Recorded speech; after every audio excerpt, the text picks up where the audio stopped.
Alhamdulillah. Kakak-kakak yang di belakang boleh isi barisan ke depan, Kak. Biar yang di luar masih bisa masuk ke depan lagi. Yuk, majuan lagi yuk, boleh? Yang di belakang boleh maju ke samping sini yang masih kosong.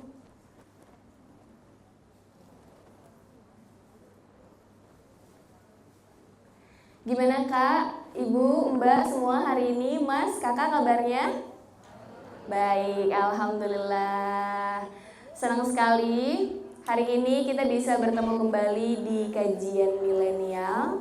Insya Allah kajian rutin setiap bulannya bersama Ustadz Muhammad Fikri dan kisah kami Elaya dan juga bersama saya Melia Baskarani. Insya Allah kajian kita akan memberikan banyak ilmu. Kita sharing ilmu sama-sama, kita belajar sama-sama hari ini agar mendapatkan ilmu, syafaat, dan juga hidayah insya Allah, amin. Amin. Nah, boleh dirapetin lagi ya. Kalau terlalu jauh ntar nggak kelihatan ustadznya ya. Oke, Meli mau tanya nih ya. Ada yang baru pertama kali datang ke kajian milenial? Ada, oke. Oke, ada yang baru pertama kali. Ada yang udah 2 kali? Oke, ada yang udah lebih dari 3 kali? Masya Allah, ini berarti yang rutin ketemu nih sama kita ya di sini. Tapi agak sedih ya, karena kemarin itu cowok-cowoknya banyak, sekarang malah semakin sedikit yang datang. Ini gimana ya? Ada yang masih jomblo di sini? Banyak, katanya langsung senyum-senyum. Ada yang udah berkeluarga? Ada, alhamdulillah. Nah, kalau yang masih belum berkeluarga bisa ajak teman-temannya untuk bulan depan ikut kajian ya, yang laki-laki juga. Ataupun yang udah berkeluarga bisa ajak suami dan juga anaknya. Insya Allah kita belajar sama-sama di sini. Oke, Meli mau mengulas kembali tema bulan lalu. Kita membahas tema apa ya bulan lalu ya? Ada yang masih ingat? Ada yang masih ingat? Pejuang KUA, benar, pejuang KUA. Sekarang kalau ada yang belum nikah, Meli mau tanya. Kapan nikah, Kak? Kapan nikah, Kak?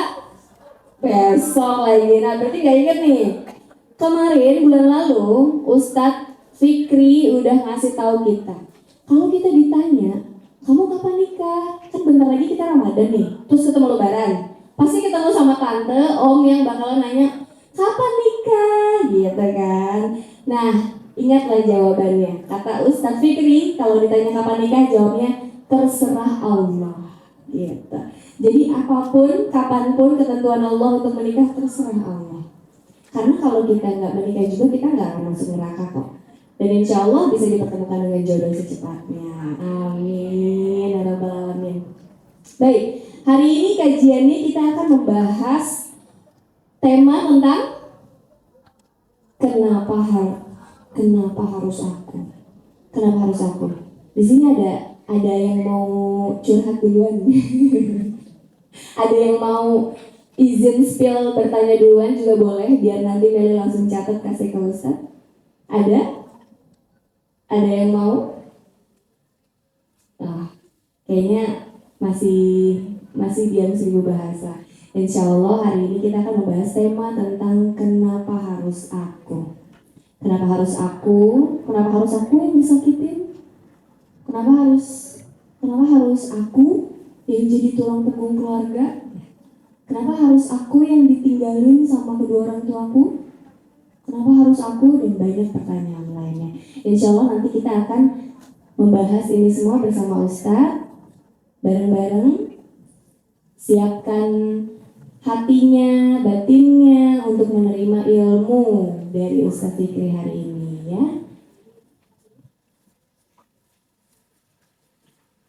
Oh, siap. Untuk yang masih regis di luar bisa dipercepat ya Kak ya, untuk agar biar bisa kita mulai secepatnya kajian hari ini. Bagi yang masih di luar bisa langsung masuk setelah regis dan mengisi barisan yang masih kosong ya. Baik.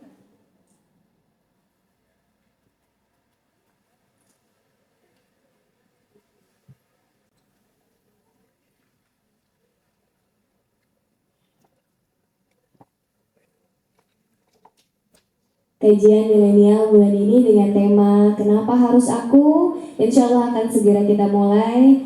Dan dengan ini saya undang Ustadz Muhammad Fikri untuk maju ke depan. Silakan Ustadz.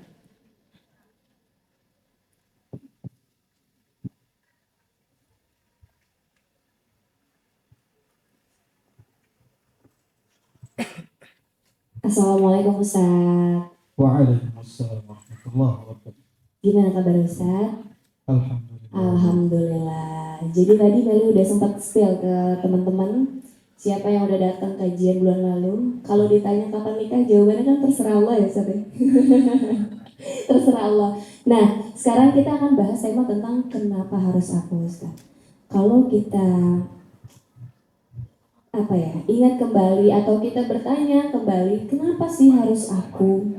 Ini tuh berkaitan dengan takdir Allah nggak sih Ustaz? Sebenarnya makna dari takdir Allah itu seperti apa Ustaz? Baik. Bismillahirrahmanirrahim. Assalamualaikum warahmatullahi wabarakatuh. Alhamdulillah wassalatu wassalamu ala rasulillah wa ala alihi wa ashabihi wa mawalah. Allahumma la ilma lana illa ma 'allamtana fa'allimna ma yanfa'una wa zidna ilma warzuqna fahma ya arhamar rahimin. Teman-teman, gimana kabar hari ini? Alhamdulillah sehat ya. Hati aman. Aman insyaallah. Jasa teraga sehat-sehat kelihatannya, tapi belum tentu hatinya. Tapi mudah-mudahan Allah SWT memberikan kita kesehatan rohani dan jasmani, dan paling penting kesehatan iman. Semoga Allah Subhanahu wa taala menjaga kesehatan iman kita sampai kita benar-benar pulang kepada Allah Subhanahu wa taala. Amin ya rabbal alamin. Nah, teman-teman sekalian, alhamdulillah hari ini di bulan ini kita ketemu kembali dan dengan tema diskusi sharing yang cukup menarik untuk dibahas, yaitu tema yang mungkin semua orang bertanya-tanya sebenarnya ke arah mana pembahasan ini. Mungkin orang-orang akan bertanya, kenapa harus aku? Itu ngobrolin apa? Sebenarnya saya juga bisa nanya, kenapa harus aku yang jawab pertanyaan itu? Kenapa harus aku yang jawab? Jadi kenapa harus aku yang duduk di sini? Kenapa harus aku yang ngisi kajian di sini kan gitu? Itu pertanyaan-pertanyaan yang selalu muncul di hadapan kita. Dan kata-kata kenapa harus aku itu seolah menentang skenario yang telah ada. Jadi hidup ini nggak mungkin berjalan begitu aja. Makanya Allah SWT juga menggambarkan di akhir surat Al-Imran, Rabbana ma khalaqta hadza batila. Ya Allah, sungguh Engkau tidak pernah menciptakan sesuatu yang sia-sia. Pasti semuanya berjalan sesuai dengan alurnya. Latarnya, alurnya, tokohnya, dengan siapa kita bertemu dan kapan kita kembali itu diatur sama Allah SWT. Alur masuk, alur keluar, itu diatur dalam skenario. Yang mungkin skenario itu bisa kita sebut dengan takdir. Maka pertanyaan, kenapa harus aku? Sebenarnya itu menyinggung takdir Allah Subhanahu wa taala. Dan takdir itu adalah ketetapan Allah Azza wa Jalla. Apa yang telah Allah Subhanahu wa taala tetapkan atas makhluknya, itu disebut sebagai takdir. Dan kita berjalan di atasnya. Dan tidak mungkin ada orang yang hidup tanpa sesuai dengan jalan takdirnya. Ketika seseorang mempertanyakannya, sama dengan dia mempertanyakan takdirnya. Kayak kemarin misal pertanyaan kapan nikah, kita jawab terserah Allah. Karena Allah yang tahu skenarionya. Allah yang ngasih tahu nanti alurnya gimana, latarnya di mana, dan tokohnya siapa. Hanya Allah SWT yang bisa menjawab itu. Sehingga orang-orang yang bertanya seolah bertanya kepada sutradaranya, padahal kita adalah pemerannya. Kita adalah orang yang memerankan skenario yang telah Allah Subhanahu wa taala buat untuk kita di dunia ini. Maka takdir Allah Azza wa Jalla itu telah ada sebelum kita diciptakan. Mungkin sebagai mukadimah teman-teman sekalian sebelum kita bahas tema-tema yang berikutnya. Takdir Allah Subhanahu wa taala itu terbagi dua. Mungkin antum bakal mikirnya mubham dan mu'allaq gitu kan. Saya tidak akan bahas itu. Saya akan bilang takdir Allah Subhanahu wa taala itu ada dua. Yang pertama takdir general atau umum. Yang kedua takdir khusus. Jadi takdir itu ada umum dan takdir khusus. Kalau umum itu Allah Subhanahu wa taala telah siapkan semuanya 50 tahun sebelum adanya langit dan bumi. Makanya Allah SWT bahkan dalam riwayat hadis sampai 50.000 tahun di 50 sana. 50.000 tahun sebelum penciptaan langit dan bumi. Kata Nabi SAW, kata wallahu maqadirul khalaiq bi khamsin sinin bi khamsi mi'atin gitu. Apa namanya dalil-dalilnya itu dengan 50 tahun sebelum penciptaan langit dan bumi. Intinya diciptakan sebelum adanya langit dan bumi itu sudah ada takdir umumnya. Kita nanti seperti apa, kembali seperti apa, itu udah ada. Kalau takdir umum, itu berarti semua orang punya takdir yang sama. Tapi kalau takdir khusus yang kedua, ini takdirnya secara personal. Kapan takdir khusus itu ada? Takdir khusus itu ada ketika 120 hari janin ada di perut ibunya. Kurang lebih berapa bulan? Berapa bulan? 4 bulan ya? Kurang lebih 4 bulan. Ketika janin di dalam perut ibunya itu 4 bulan, Allah SWT kirimkan malaikat. Wa yu'maru. Malaikat itu dikirim untuk meniupkan ruh. Wa yu'maru bi arba'i kalimat. Dan malaikat itu diperintahkan untuk menuliskan 4 catatan takdir. Bikatbi rizqihi wa ajalihi wa amalihi wa syaqiyyun aw sa'idun, kata Nabi SAW. Jadi hamba itu diberikan 4 takdir. Rezekinya, terus juga ajalnya, ya, rezeki, ajal. Berikutnya amalannya. Dan terakhir hidupnya, akan bahagiakah atau sengsarakah. Itu dicatat 4 bulan sebelum kita berojol. Jadi sebelum kita lahir semua takdir itu udah ada. Rezekinya dapat berapa, rezekinya nanti dikasihnya kapan aja, berhenti kapan, itu semua dicatat. Ajalnya kapan, bahkan belum lahir udah ada ajalnya. Jadi belum lahir sudah ada ajalnya. Itu berarti takdir secara khusus. Nah, yang akan kita bahas nanti kenapa harus aku, itu akan berputar sekitaran takdir-takdir khusus. Dimana kita akan berbicara tentang pertanyaan-pertanyaan kita yang selalu menafikan apa-apa yang Allah SWT tetapkan. Itu sebagai mukaddimah dari saya supaya teman-teman tahu bahwa takdir itu yang tercatat di Lauhul Mahfuz itu semuanya takdir umum yang telah Allah SWT catatkan buat kita. Adapun yang khusus, setiap pribadi dicatatkan khusus masing-masingnya ketika mereka di dalam janin ibunya. Wallahu a'lam bishawab. Nah, Ustaz, kalau konsep iman kepada takdir, qada dan qadar itu gimana baiknya Ustaz? Iman kepada qada dan qadar itu rukun iman keberapa? Bahaya nih, kita tutup aja kajian ini. Bahaya nih. Kita nih Islam dari brojol kan. Kita hanya rukun iman lupa. Rukun iman ada 5 atau 7? Rukun iman yang kelima itu pergi haji atau puasa? Hah? Pusing-pusing Ustaz, kemana arahnya? Rukun iman yang kelima apa? Beriman kepada hari kiamat. Ya Allah, harus diulang kan? Rukun iman ada 6. 1, beriman kepada. 2, beriman. Ini kayak tadi kamu mesra nih, ganti aja nih. Teka ini. Yang kedua, beriman kepada malaikat. Ketiga, beriman kepada kitab dulu, ada rasul jadi kitab dulu. Keempat, nabi dan rasul. Kelima, beriman kepada hari kiamat. Yang keenam, berarti beriman kepada takdir adalah rukun iman yang keenam. Dan qada dan qadar itu cuma istilah. Adapun sabda Nabi SAW, di mana hadis yang terkenal, hadis Jibril, ya, ketika Jibril datang ke majelis Rasul SAW dengan wujud laki-laki, beliau bertanya tentang beberapa perkara, diantaranya iman.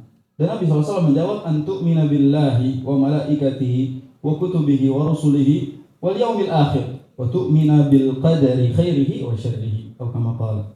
Jadi kata Nabi SAW, iman itu ketika engkau beriman kepada Allah, malaikat, kitab, rasul, hari kiamat, dan engkau beriman kepada takdir yang baik dan buruk. Maka konsep beriman kepada takdir, saya nggak akan panjang lebar, 2 saja. Konsep beriman kepada takdir Allah itu 2. Meyakini dan menerima.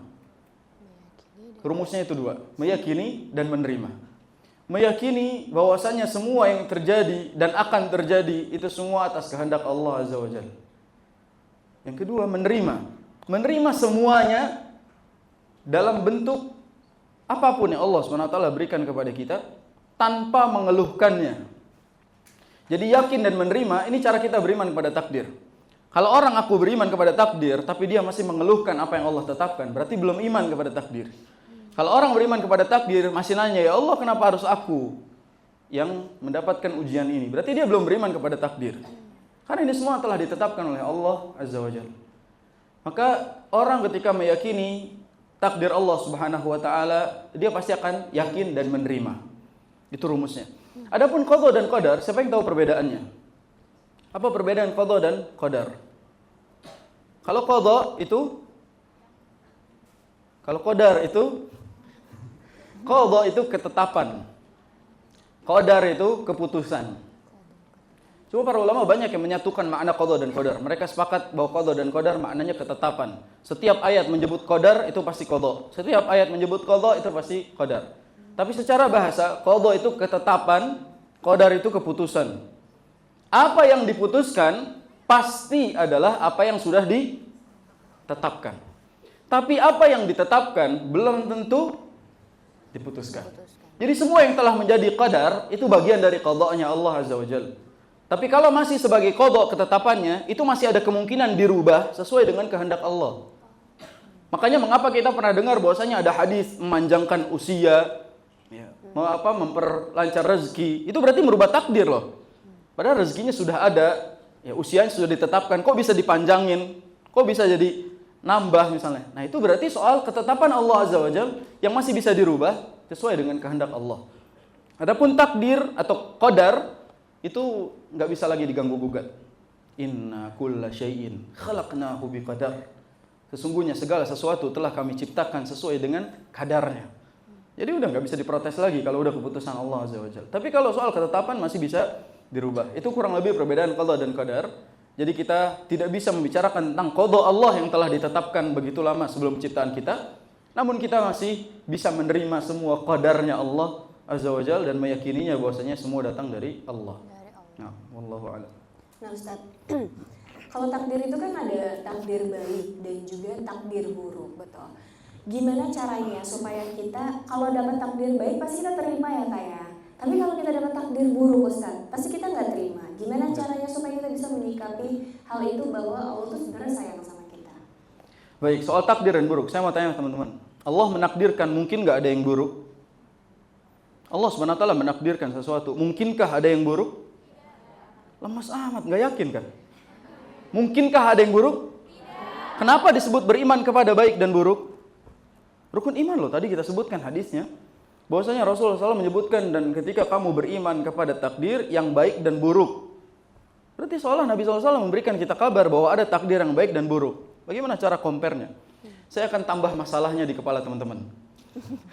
Ada hadis lain. Kata Nabi SAW, Innallaha la yaqdi lil muslim illa khairan lahu atau kama qala. Sesungguhnya Allah Subhanahu wa taala tidak menetapkan sesuatu untuk seorang muslim kecuali yang baik-baik saja. Hadis barusan bilang ada yang baik dan buruk. Yang barusan dibacakan hadisnya semua itu baik takdirnya. Gimana cara compare dua yang terkesan kontradiktif? Kita lihat, Nabi SAW menyebutkan Innallaha la yaqdi lil muslim. Sesungguhnya Allah itu tidak menetapkan sesuatu untuk seorang muslim. Nah, diberikan tanda khusus muslim. Jadi seorang muslim itu pasti selalu menganggap takdir Allah itu semuanya baik dan dia selalu menerima semua takdir Allah SWT dalam keadaan yang baik. Adapun yang disebut baik dan buruk bukan takdirnya yang buruk, tapi cara merespon takdir yang kita lakukan itu buruk. Saya kasih contoh misalnya perjalanan ke sini. Kita lagi jalan dari rumah ke sini niat mau kajian. Pasti jalan qadarullah misalnya kendaraan kita ketubruk dari belakang. Misalnya tabrakan ada yang nabrak dari belakang. Menurut teman-teman itu takdir baik atau buruk? Buruk. Pasti kita mengiranya buruk. Padahal di sisi Allah Subhanahu wa taala itu takdir baik. Karena boleh jadi kalau bukan belakang yang tertabrak, kita yang tertabrak. Pilihannya itu, mau mana yang rusak? Motor kita atau kitanya yang rusak? Tapi ketika Allah SWT buat motor kita yang rusak dan kita masih bisa lanjut ke kajian karena selamat, itu kira-kira takdir baik atau buruk? Baik. Nah, itu berarti kita harus lihat dari sisi itu. Jadi baik dan buruk tidak dilihat dari kejadiannya, tapi apa dampaknya? Maka yang disebut dengan takdir baik dan buruk di situ adalah bagaimana kita meresponnya. Apakah kita meresponnya dengan cara yang mengambil hikmah maka baik, atau justru mengeluhkannya maka menjadi buruk bagi kita? Dan kita sepakati bahwasanya semua takdir Allah itu baik. Al-khairu khiratullah. Al-khairu fi makhtarahu Allahu lana. Yang terbaik itu adalah pilihan Allah Subhanahu wa taala. Dan yang terbaik adalah apa yang Allah pilihkan untuk kita. Karena belum tentu yang buruk menurut kita itu juga buruk di hadapan Allah. Boleh jadi sebaliknya. Apa yang buruk menurut kita justru baik di hadapan Allah. Dan apa yang baik menurut kita boleh jadi buruk di hadapan Allah. Asa an takrahu syai'an wa huwa khairun lakum. Boleh jadi engkau membenci sesuatu padahal itu baik buat kalian. Wa asa an tuhibbu syai'an wa huwa syarrun lakum. Boleh jadi kalian mencintai sesuatu padahal itu buruk buat kalian. Wallahu ya'lam wa antum la ta'lamun. Allah itu mengetahui dan kalian nggak tahu apa-apa. Maka dalam hal ini soal baik dan buruk itu di hadapan Allah. Adapun cara kita merespon bagaimana takdir buruk, ingat konsepnya. Ingat konsep, semua takdir baik. Baik itu bisa di awal, bisa di akhir. Kalau di awal kita semua senang. Karena dari awal memang sudah baik. Tapi kalau di akhir kita harus apa dulu? Sabar. Itulah makna dari sabda Nabi SAW. Ajaban li amril mu'min inna amrahu kullahu khair. Sungguh menakjubkan perkara orang-orang yang beriman karena seluruh perkaranya itu baik buat dia. In asabathu sarra syakara wa in asabathu dharra sabara.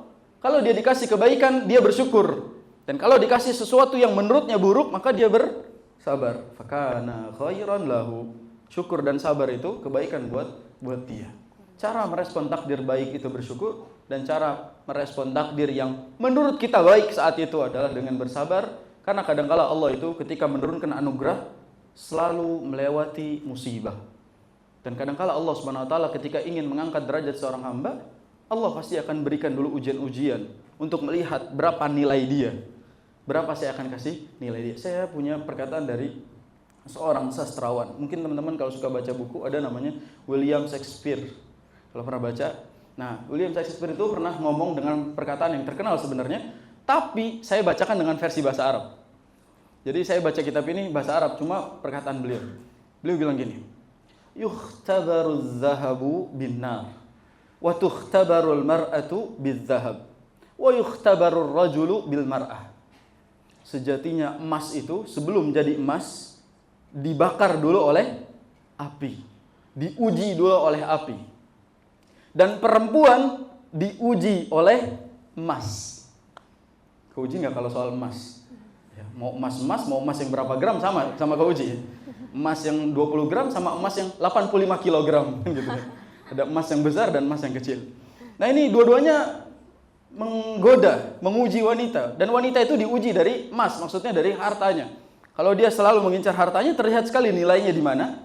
Dan kalau dia tidak memandang itu, maka terlihat nilainya juga di mana. Dan terakhir dikatakan, wa yukhtabar rajulu bil mar'ah. Dan laki-laki diuji oleh mbak-mbak. Jadi perempuan diuji oleh emas, laki-laki diuji oleh mbak. Ya. Karena laki-laki diuji oleh perempuan, dia tidak tergoda dengan emas, dia tidak tergoda dengan perhiasan, dia lebih tergoda sama perhiasan dunia yang beratnya 85 kg itu. Dia lebih cari yang lebih besar, 20 gram kecil. Dia cari yang kilogram, bahkan 1 kuintal dia cari. Maka dalam hal ini laki-laki diuji oleh perempuan. Nah di sini apa faedahnya? Kita lihat bahwasanya setiap sesuatu yang berending baik itu melalui proses diuji yang menurut dia awalnya takdir buruk. Padahal dia harus siap dengan step-step itu. Mungkin kalau saya jelaskan tema kita habis di pembahasan ini. Tapi itu mungkin secara singkat. Wallahu a'lam bishawab. Ya, Ustaz. Gimana ya Ustaz ya? Kadang kalau kita dapat masalah, kita dapat ujian ataupun cobaan, kita suka menyalahkan keadaan. Kenapa sih harus kita nih yang ada di posisi ini? Misalnya, kenapa sih harus saya yang terlibat hutang? Padahal saya mau membayarkan hutang orang tua saya, saudara-saudara saya, tapi kenapa jadi saya yang terlibat gitu? Boleh nggak sih kita Ustaz kayak gitu? Kenapa sih harus aku yang mendapatkan kesulitan ini semua? Kenapa harus aku yang diuji? Kenapa harus aku yang pusing? Dan kenapa harus aku yang jawab? Kalian yang punya masalah, kok saya yang jawab? Masa saya yang jawab, Ustaz? Jadi kalau misalnya kita bertanya-tanya tentang itu, perhatikan bahwasanya hidup ini bukan milik kita. Kita ini sedang tinggal di tempat yang bukan punya kita dan berjalan di atas skenario yang bukan kita yang buat, dan kita sedang berada di naungan yang bukan kita sendiri yang memiliki jaminan hidup. Itu semua punya Allah Subhanahu wa taala. Maka ketika kita ditanya, "Kenapa harus aku?" Jawabannya karena harus kamu. Karena harus kamu. Dan kenapa harus aku? Karena Allah ingin kebaikan buat kita. Karena Allah ingin kebaikan untuk kita. Kata Nabi SAW, "Man yuridillahu bi khairan yusib minhu." Barang siapa yang Allah inginkan kebaikan untuknya, Allah uji dia. Jadi kalau diuji bilang, "Makasih ya Allah, saya suka ujian ini." Sambil senyum gitu. Sambil nangis tapi Ustaz. Makasih ya Allah gitu. Sambil nangis-nangis. Tapi kita bilang bahwa, "Makasih ya Allah, karena Engkau pasti menginginkan kebaikan untuk saya. Saya sabar. Saya siap menerima itu." Enak kalau kedengaran seperti itu. Kadang-kala memang yang membuat kita semakin berat karena kita tidak menerimanya. Dan kita tidak meyakini itu semua datang dari Allah. Kembali ke konsep awal bahwa kita wajib meyakini dan menerima bahwasanya kita hanya tokoh yang menjalani semua yang telah dicatatkan oleh Allah Subhanahu wa taala. Jadi kenapa harus aku? Yang pertama karena Allah inginkan kebaikan buat kamu. Yang kedua, kenapa harus aku? Karena Allah ingin menghapus dosamu yang banyak. Mungkin kita itu diuji banyak karena dosa kita juga banyak. Dan Allah menginginkan kita menghapus dosa-dosa itu dengan ujian. Dengan ujian itu dibersihkan semua dosa-dosa kita, sebagaimana hadis yang pernah kita bahas di pertemuan-pertemuan sebelumnya bahwa ujian dari Allah Subhanahu wa taala itu kafarah bagi dosa-dosa kita. Bahkan duri yang kecil illa syauka hatta syauka yushakuha, ya, kecuali sampai duri yang menusuk jari kita, duri kecil yang menusuk jari kita, illa kafaratun lima bainah. Kecuali akan menjadi kafarah bagi orang tersebut. Jadi kita diuji dengan ujian apapun itu semua menjadi penghapus bagi dosa-dosa kita. Nikmatilah. Kalau kita lagi diuji berarti kita lagi banyak dosa dan Allah pengen kita menghapus dosa-dosanya. Kenapa harus aku yang ketiga? Karena kamu terpilih. Karena kamu terpilih. Karena Allah SWT tidak mungkin memberikan satu ujian kecuali Allah memilihnya. Kecuali Allah tahu kamu kuat, kamu bisa dan kamu hebat. Makanya ujian masing-masing orang itu berbeda. Karena fayubtalal mar'u ala hasabi dinihi. Seseorang itu akan diuji berdasarkan kualitas agama di hadapan Allah. Banyak ujiannya, alhamdulillah berarti orang soleh. Sedikit ujiannya, minta kepada Allah. Ya Allah uji saya. Ya Allah kok saya nggak diuji-uji ya hidupnya. Pokoknya saya senang-senang terus ya hidupnya. Minta kepada Allah Subhanahu Wa Taala. Makanya ketika diuji oleh Allah Subhanahu Wa Taala, jangan justru ngegerutu, ngedumel. Karena kita nggak terima, kita nggak suka diuji seperti ini. Bahkan nikmat pun itu bisa bagian dari ujian. Kita dikasih nikmat itu bagian dari ujian. Teman-teman kalau tiba-tiba sore ini ditransfer 1 triliun ujian bukan? Ih bohong banget. Bohong banget, nggak mungkin. Nggak mungkin. Masa diuji 1 triliun ujian? Kan nggak mungkin. Ya sebenarnya ATM kita juga jantungan itu. Loh kok tiba-tiba gitu? Biasanya kita sampai tarik napas Senin Kemis mulu tuh gitu. Tapi kali ini kok 1 triliun jantungan mati ATM kita kan gitu. Itu baru ATM-nya belum kitanya gitu. Maka sebenarnya ketika kita diberikan nikmat yang besar dalam satu waktu pun itu azab sebenarnya. Kita nggak tahu sebenarnya. Allah SWT memberikan kita sekian itu bukan karena menurut Allah segini cukup buat kalian, bukan. Tapi Allah SWT itu pengen kalian belajar dari yang segini sehingga siap untuk yang segitu.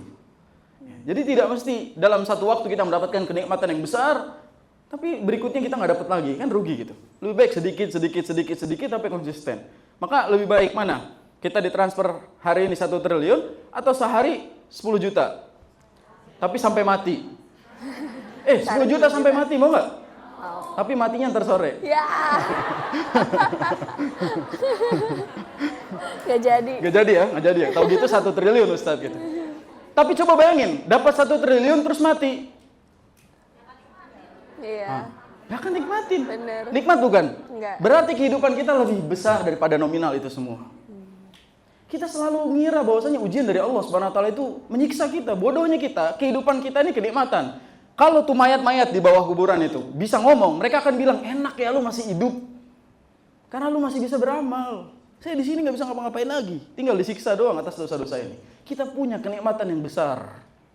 Bahkan kita semua punya kenikmatan yang tidak dimiliki oleh orang banyak. Itu bukti bahwasanya Allah pilih. Allah pilih. Dan Allah Subhanahu wa taala itu sayang menguji kita sehingga nikmati setiap ujian dari Allah Subhanahu wa taala dan jangan tanya kenapa harus aku? Karena itu semua Allah Subhanahu wa taala yang ngatur.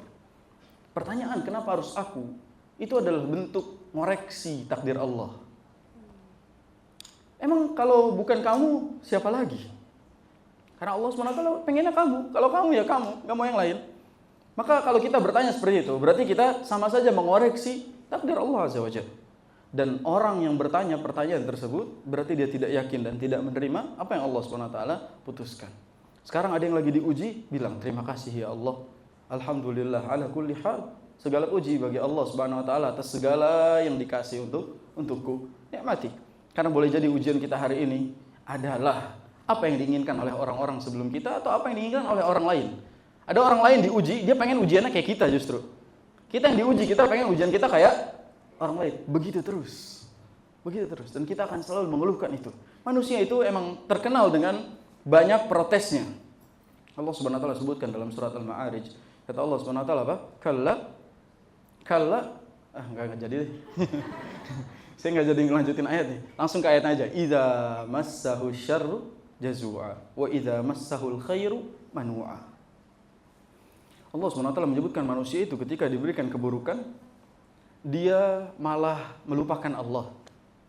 Dia malah pergi dan dia berpaling dari Allah Subhanahu wa taala. Tapi ketika dikasih kenikmatan oleh Allah Subhanahu wa taala, dia malah berusaha pelit dan dia tidak mau memberikan apa yang Allah Subhanahu wa taala titipkan kepadanya. Maka dalam ini ketika diuji oleh Allah Subhanahu wa taala, kita ngeluh, protes segala macam marah-marah, dan ketika dikasih nikmat, kita juga sebenarnya ngeluh. Bahkan kita juga malas memberikan apa yang Allah Subhanahu wa taala berikan kepada orang yang lebih berhak. Maka dalam hal ini keluhan-keluhan kita ini memang bawaan lahir, tabiat, tapi kita harus melawannya. Sebab keluhan itu tidak akan merubah takdir sama sekali. Wallahu a'lam bishawab. Nah, Ustaz, kalau ujian dan cobaan itu sebenarnya sama atau beda, Ustaz? Ini kalau nggak salah pernah dijawab ya. Coba tayangin jawaban pertemuan ini. Ujian dan cobaan itu bedanya apa? Bedanya apa teman-teman? Kalau cobaan jangan dicobain. Kalau ujian jangan diujiin. Sebenarnya mana ujian dan cobaan itu sama. Bedanya ujian itu untuk orang-orang yang beriman. Cobaan untuk orang-orang yang untuk apa? Cobaan itu untuk semua manusia. Semua manusia mendapatkan cobaan dari Allah Subhanahu wa taala, tapi kategorinya berbeda. Kalau dia soleh disebut ujian. Kalau dia maksiat maka disebut azab. Disebut azab. Jadi cobaan itu ada dua. Cobaan itu ada dua. Ada ujian, ada azab. Kalau ujian berarti untuk orang soleh. Dengan hadis-hadis yang tadi kita baca, Allah menginginkan kebaikan, Allah pilih, Allah pengen menghapus dosa, berarti orang soleh. Orang nggak soleh, jangan sok-sok merasa diuji deh, pick me banget jadi hamba gitu. Ustaz tahu istilah pick me ya. Jadi hamba itu jangan merasa paling tersakiti lah gitu. Dia mengatakan maksudnya, ya Allah kenapa saya diuji terus, padahal nggak pernah sholat. Ya Allah kenapa saya diuji terus, padahal dia nggak pernah ngaji. Bukan diuji itu namanya, azab. Allah SWT mengazab. Jangan sering-sering ngomong kenapa engkau mengujiku, kata Allah, azab. Bukan ujian. Ngaca dulu. Karena ujian itu untuk orang saleh, azab untuk orang-orang yang banyak dosanya. Jadi ketika orang misalnya lagi banyak maksiat lagi, udah jarang sholat lagi apa, tiba-tiba kena cobaan, itu berarti azab, bukan ujian. Tapi kalau misalnya lagi soleh-solehnya, terus Allah Subhanahu wa taala berikan cobaan, itu berarti ujian. Kan ada misalnya orang lagi rajin-rajinnya sholat, lagi rajin-rajinnya kajian, urusannya ada aja. Kita tuh diuji oleh Allah dengan ini, dengan itu, dengan ini, segala macam diuji oleh Allah Subhanahu wa taala. Bahkan kita sering lihat gak orang yang maksiat malah lebih banyak enaknya. Betul. Iya enggak? Itu orang saya tahu banget Ustaz. Ya. Dia enggak pernah sholat. Dia enggak pernah baca Quran. Itu situ tinggal bareng apa gimana sih sebenarnya gitu. Tahu banget semuanya gitu. Tapi dia bilang saya tahu dia emang orangnya malas banget. Tapi rezekinya lancar terus ya. Kenapa dia selalu Allah berikan kemudahan-kemudahan. Setiap minggu dia beli ini dan itu. Setiap minggu dia healing ke sana dan ke situ. Saya Ustaz, udah rajin sholat, udah rajin ngaji, rajin datang kajian, masih jomblo lagi misalnya gitu. Nah itu yang terakhir gongnya itu. Masih jomblo lagi. Kenapa Ustaz? Kok saya diuji terus sama Allah Subhanahu wa taala? Itu berarti Allah sayang sama kamu. Yang pertama Allah biarin orang itu. Dan Allah Subhanahu wa taala akan menentukan waktu di mana Allah mengazab mereka dalam keadaan tidak sadar. Maka jangan bangga melihat orang-orang yang maksiat lalu tetap lancar urusan hidupnya. Justru kita ngeri ketika kita lagi maksiat malah lancar-lancar hidupnya. Jadi kalau kita lagi hobi maksiat, lagi jarang sholat, tapi rezeki lancar, itu harus bertanya-tanya tuh, jangan senang. Karena kita boleh jadi dibiarkan oleh Allah dan akan diazab pada waktu yang kita sendiri tidak sadar. Waliyadzubillah. Maka lebih baik diuji dan kita berterima kasih kepadanya. Jadi itu bedanya ujian dengan cobaan. Kalau ujian untuk orang soleh, cobaan tadi bisa jadi buat orang soleh atau bisa juga buat orang yang maksiat. Wallahu a'lam bishawab. Baik, Ustaz. Nah, Ustaz, ada kata people pleaser. Ya, ada yang tahu people pleaser? Orang yang suka nggak enakan Ustaz, nggak bisa menolak hal apapun. Itu gimana Ustaz tuh kita harus menyikapi supaya kita nggak jadi people pleaser gitu Ustaz? Oke. People pleaser, ya Allah ya Rabb. Itu aja udah susah, udah ujian buat saya. Biasanya ngomong bahasa Arab sih Ustaz. Ya kalau di Arab tuh nggak ada P, adanya ba. Ya, jadinya people pleaser. People pleaser itu orang yang nggak enakan. Di sini ada nggak orang yang people pleaser? Ada. Tolong ambilin sendal saya dong. Gak enakan kan nolaknya kan? Nah itu berarti contoh real bahwa kita kadang-kadang menjadi orang yang gak enakan. Dan people pleaser bisa mulia, bisa bodoh. Mulia kalau dia menjadi orang yang selalu membantu orang lain meskipun dia tahu bahwasanya saya itu terbatas membantu mereka. Tapi dia berusaha untuk membantu. Dia selalu mengerahkan tenaganya untuk membantu karena dia tahu nilai pahalanya di depan Allah. Maka ini people pleaser yang mulia. Adapun people pleaser yang bodoh, yang tadi saya bilang, ambilin sendal saya, dia ngambil-ngambil aja gitu. Karena dia nggak tahu apa manfaatnya. Dan apa hasil yang bisa saya dapatkan dari Allah SWT ketika saya selalu seperti itu kepada orang ini. Padahal dampaknya buruk. Saya kasih contoh yang bodoh ini. People pleaser ketika ada orang minta tolong, sembunyiin kasus perselingkuhan saya misalnya. Lu jangan bilang-bilang ya pokoknya. Ini gue deket sama dia, lu jangan bilang-bilang. Nah terus dia bilang, ya udah gue nggak enak, dia teman gue, ceweknya juga teman gue misalnya gitu. Ini dua-duanya teman gue, saya nggak enak. Gimana nih, laki-laki ini teman saya, yang cewek juga teman saya nggak mau pertemanan kita hancur. Maka saya nggak enak. Akhirnya diam dia. Disuruh nih jangan bilang. Ternyata ceweknya juga selingkuh, bilang tolong kamu jangan bilang-bilang ya. Kanan kiri. Terus dia bilang, wah dia nggak enakan. Pokoknya dia diam. Dia selalu bantu. Sampai akhirnya mereka saling tahu bahwa mereka sama-sama selingkuh. Yang disalahin siapa? Nah ini orang bodoh namanya. Si bodoh itu yang disalahin. Siapa suruh dia mau ta'awun alal ismi wal udwan. Padahal ta'awun itu diperintahkan alal birri wat taqwa. Wa ta'awanu alal birri wat taqwa. Tolong menolong dalam hal kebaikan dan ketakwaan. Kalau soal kebaikan, jadilah orang yang tidak enakan ketika tidak bantu. Maka jadilah people pleaser atas semua hal-hal yang baik.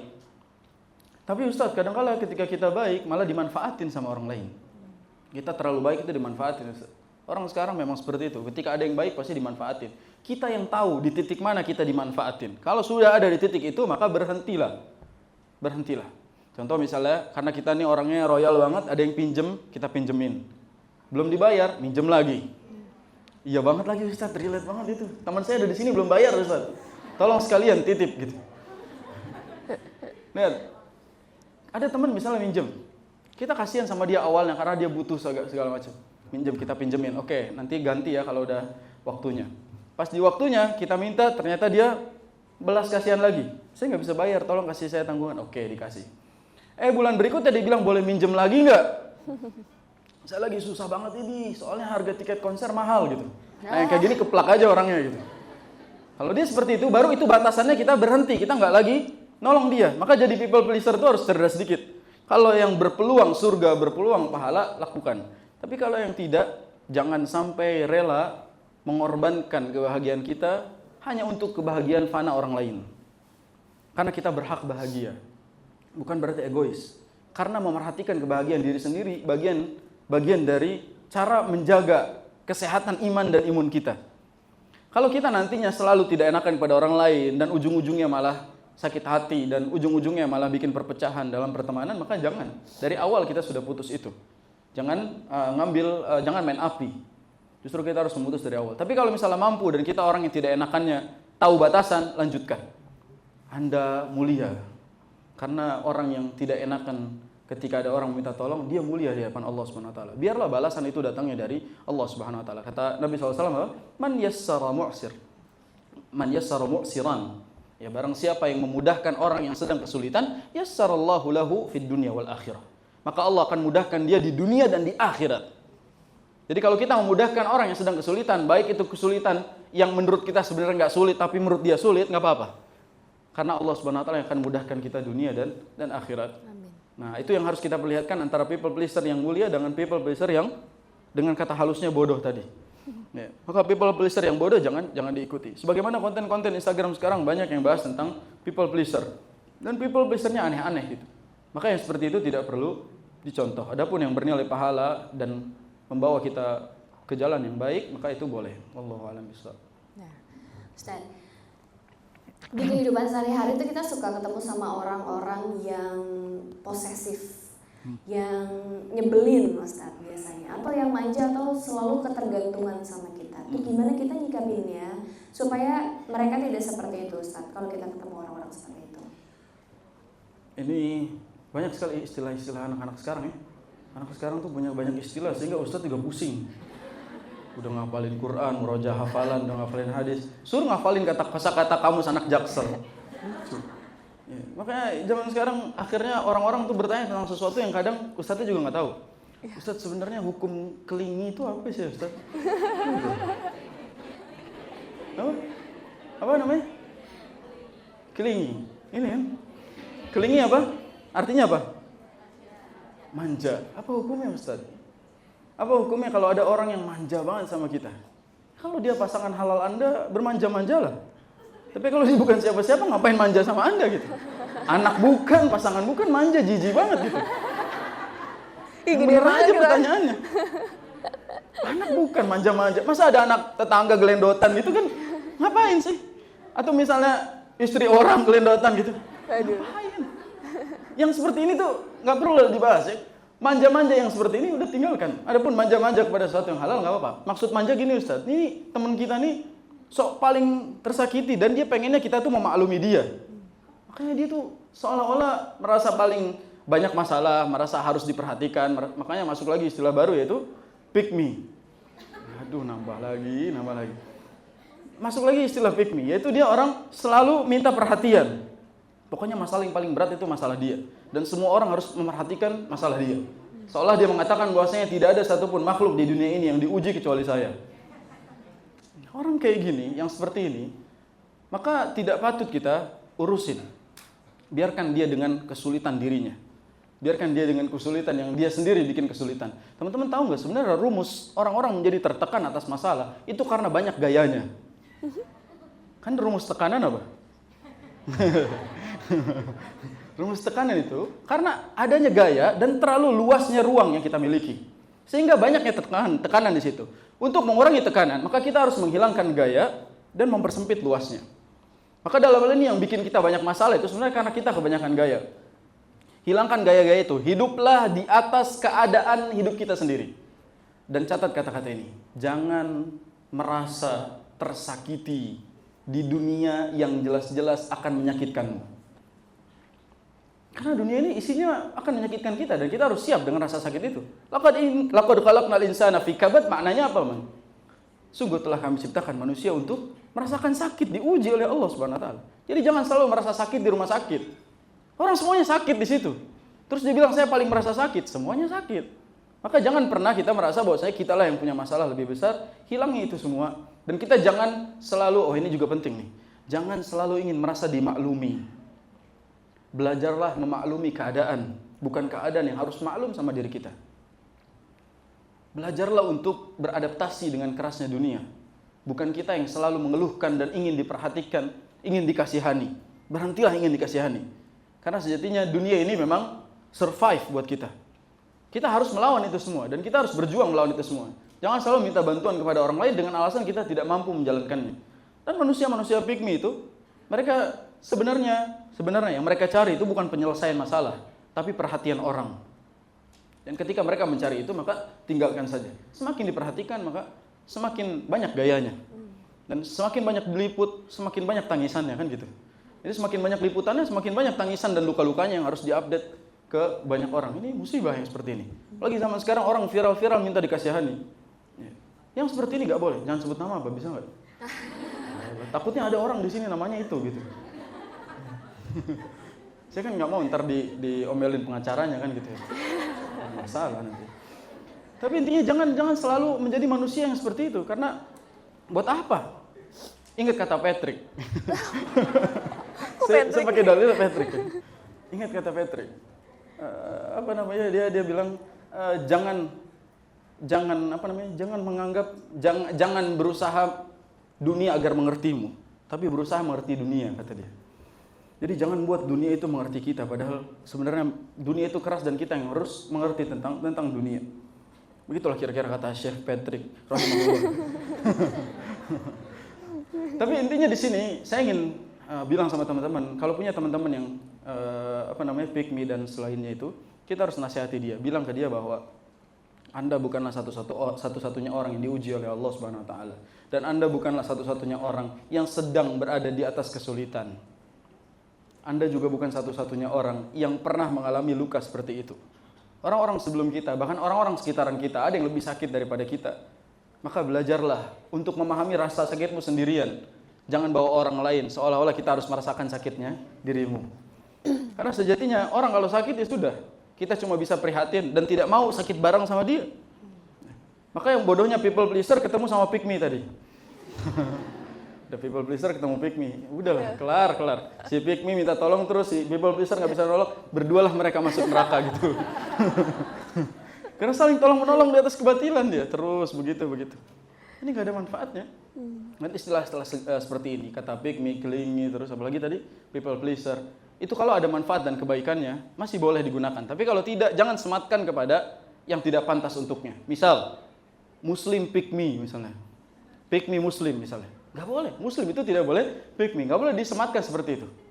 Atau kata-kata yang lain, kita tidak boleh menyematkan istilah-istilah seperti ini kepada yang tidak berhak menerimanya. Termasuk seorang Muslim tidak boleh memiliki sifat-sifat yang tadi kita sebutkan kecuali people pleaser yang di jalan yang benar. Wallahu a'lam bishawab. Nah, Ustaz, boleh nggak sih Ustaz kalau kita dapetin masalah, terus kita tuh ngomong, ya Allah aku tuh udah capek banget ya Allah, aku udah capek banget ya Allah disakitin terus, aku udah capek banget nih ya Allah kayak gini terus hidupnya. Boleh nggak sih kita kayak gitu Ustaz sama Allah? kira-kira jawabannya apa ya? Kan Boleh nggak? biasa kita curhat sama Allah ya. Nah itu kan salah satu bentuk curhat sama Allah juga Ustaz. Gimana Ustaz? Terus misalnya kita ngomong, kenapa harus saya yang seperti ini ya Allah, kenapa harus saya begini, saya udah nggak kuat lagi. Allah SWT mengatakan, pulanglah.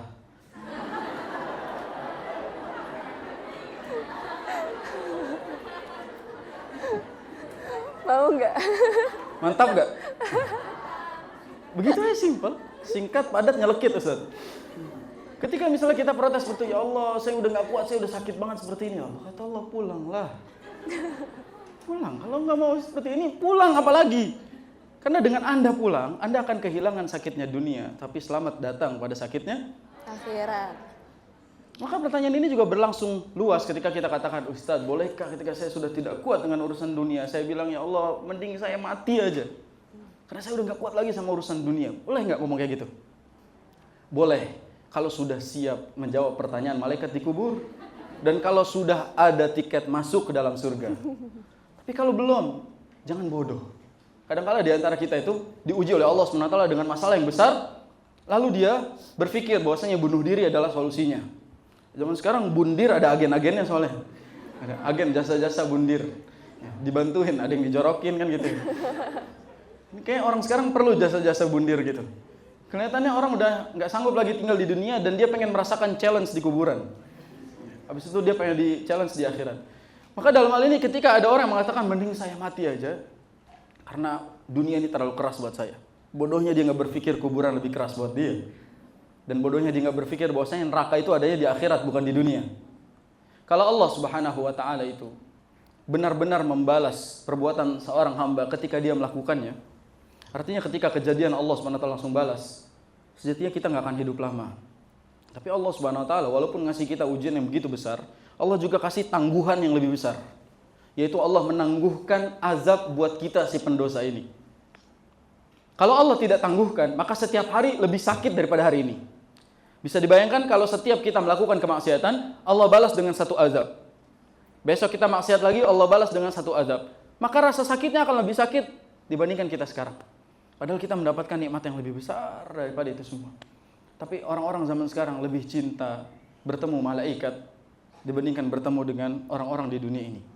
Sehingga mereka seolah-olah bertemu malaikat adalah kenikmatan buat dia. Itu sebabnya karena mereka punya istilah rest in peace. Karena mereka kira bahwa itu menjadi istirahat yang tenang bagi mereka. Bodoh. Begitu nyampe di dalam kuburan, beberapa langkah orang meninggalkan kita, maka kita akan didudukkan, ditanya langsung ujian belum belajar tuh. Kita langsung ujian dan belum persiapan. Ditanya sama malaikat dengan pertanyaan-pertanyaan yang bisa jawab aman, yang nggak bisa jawab selamat menikmati. Maka dalam ini pertanyaan itu kita sudah siap jawab atau belum? Itu dulu tanya.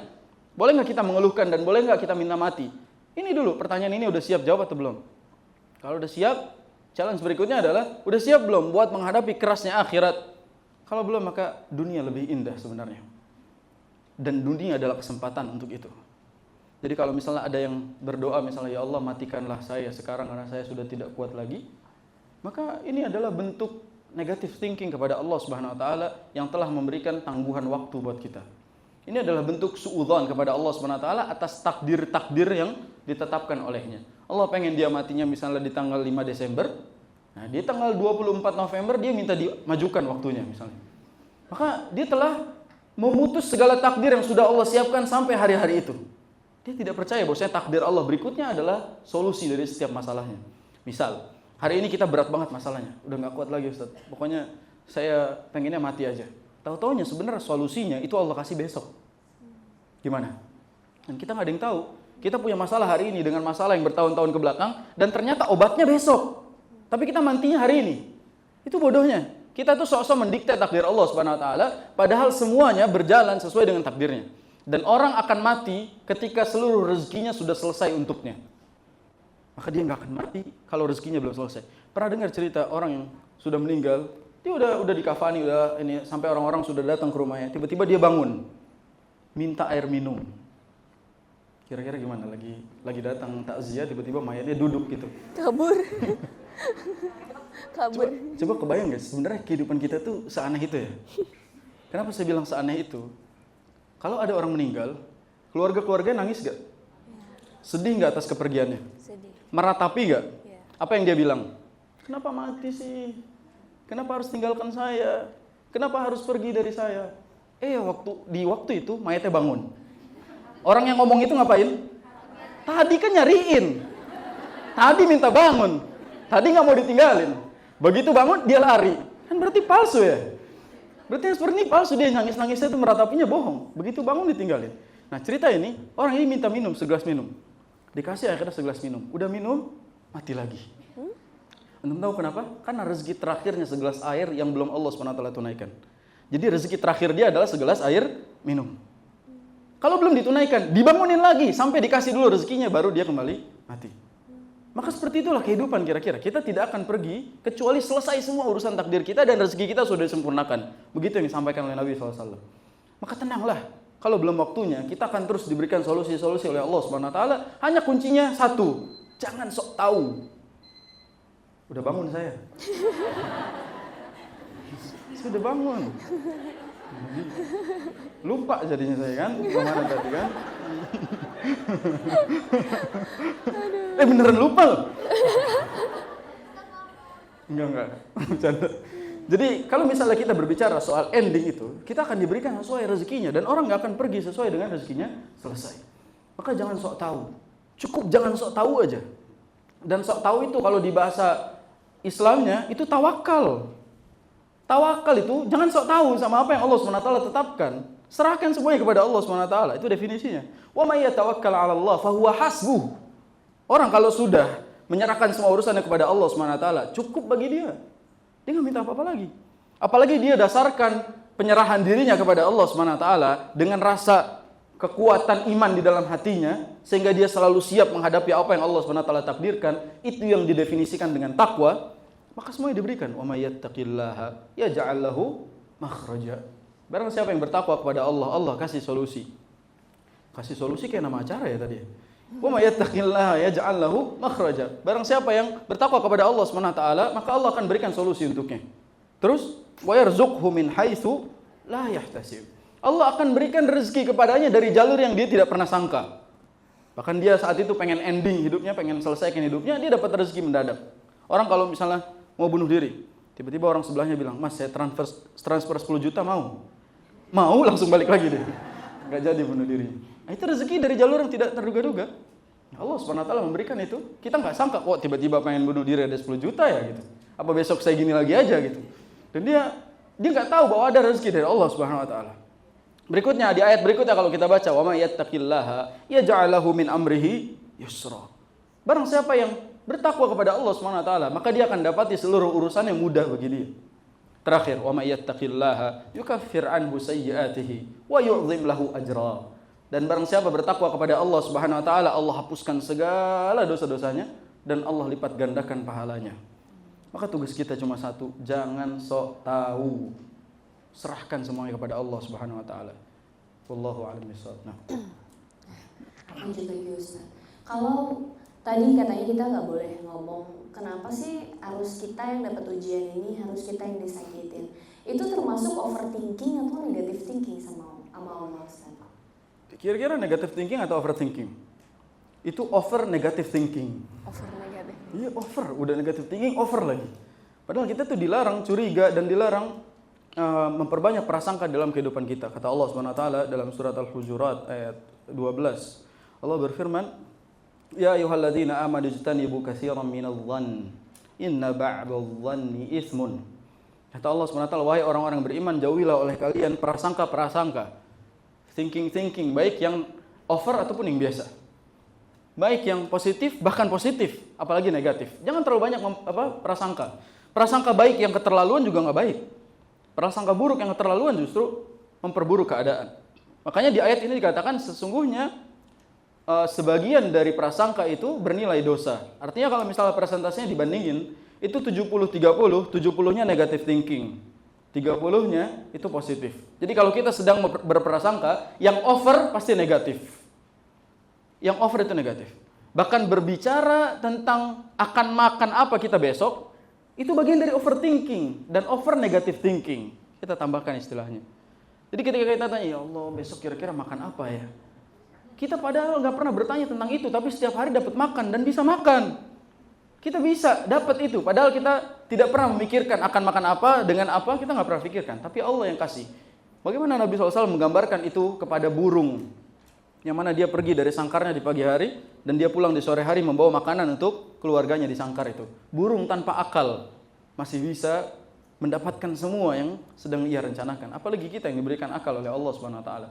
Hamba Abdul Ghani atau hamba Allah yang Maha Kaya tidak pantas overthinking atas kemiskinan hidupnya. Kita punya Allah yang Maha Kaya. Dan hamba Allah Subhanahu wa taala yang Ar-Rahim, Ar-Rahman, Ar-Rahim, Maha Pengasih, Maha Penyayang, tidak pantas berprasangka bahwa Allah mengabaikan kita. Maka dalam hal ini hilangkan semua itu. Mengatakan kenapa harus aku, itu overthinking yang berlebihan. Dan overthinking itu akan menyebabkan keburukan bagi kita. Ana inda dhanni abdi bi, kata Allah Subhanahu wa taala. Sesungguhnya aku bersama prasangka hambaku. Kalau baik, maka baik. Kalau buruk, maka buruk. Makanya biasanya kalau orang lagi naik motor, tiba-tiba di depannya ada polisi. Di hati dia udah bilang ketilang nih. Pasti ketilang. Tapi kalau dalam hatinya aman, tenang aja, santai gitu kan. Insya Allah nggak kelihatan. Tapi polisi pinter. Kelihatan muka-mukanya berhentiin juga gitu. Ini kelihatan muka-muka nggak punya SIM-nya kelihatan nih. Langsung dipinggirin. Tapi dalam hal ini apapun yang positif itu akan membawa hasil yang positif. Dan apa yang negatif selalu akan menjerumuskan kepada yang negatif. Maka bersihkan prasangka kita. Hilangkan over. Karena segala yang over itu tidak baik. Innallaha la yuhibbul musrifin. Allah nggak suka orang-orang yang berlebihan. Termasuk berlebihan dalam berprasangka. Gak usah pikirkan hari esok. Pikirkan 1 menit setelah ini. Apa yang akan kita lakukan dan apa yang akan kita persembahkan. Selalu berpikir apa yang akan kita lakukan, bukan apa yang akan dilakukan untuk kita. Jelas konsep ini? Jangan berpikir apa yang akan kita lakukan, tapi pikirkan, jangan berpikir apa yang akan dilakukan oleh Allah kepada kita, tapi pikirkan apa yang akan kita lakukan dan persembahkan pada Allah Subhanahu wa taala. Jadi jangan selalu mendikte ini semua. Dan overthinking itu biasanya sifat hamba yang sedang kehilangan imannya. Karena orang yang beriman tidak mungkin berpikiran negatif atau berlebihan di dalam berpikiran atas takdir Allah Subhanahu wa taala. Dan saya baru tahu bahwa overthinking itu menjadi sifat otentiknya seorang wanita. Wanita itu suka banget overthinking. Saya nggak tahu apa sebabnya. Apa karena fitrahnya wanita itu adalah pemikir yang keras, sehingga dia selalu berpikir sampai over dalam memikirkan sesuatu. Atau karena perempuan itu perasa yang kuat, sehingga dia selalu berusaha menyatukan antara perasaan dengan apa yang ia pikirkan. Dan kalau tidak kuat, maka bendungan itu akan mengalir deras dari air terjun matanya. Itu biasanya wanita seperti itu, kurang lebih perjalanan dalam menangisnya gitu. Dimulai dari yang bawah tidak sama dengan ke atas, yang atas sudah nggak kuat lagi nampung apa yang dipikirkan, maka terjunlah ya dari matanya. Tapi wahai perempuan, wanita yang beriman tidak mungkin overthinking. Jadi kalau kita sedang overthinking berarti iman kita sedang di rest area, sedang tidak bersama kita.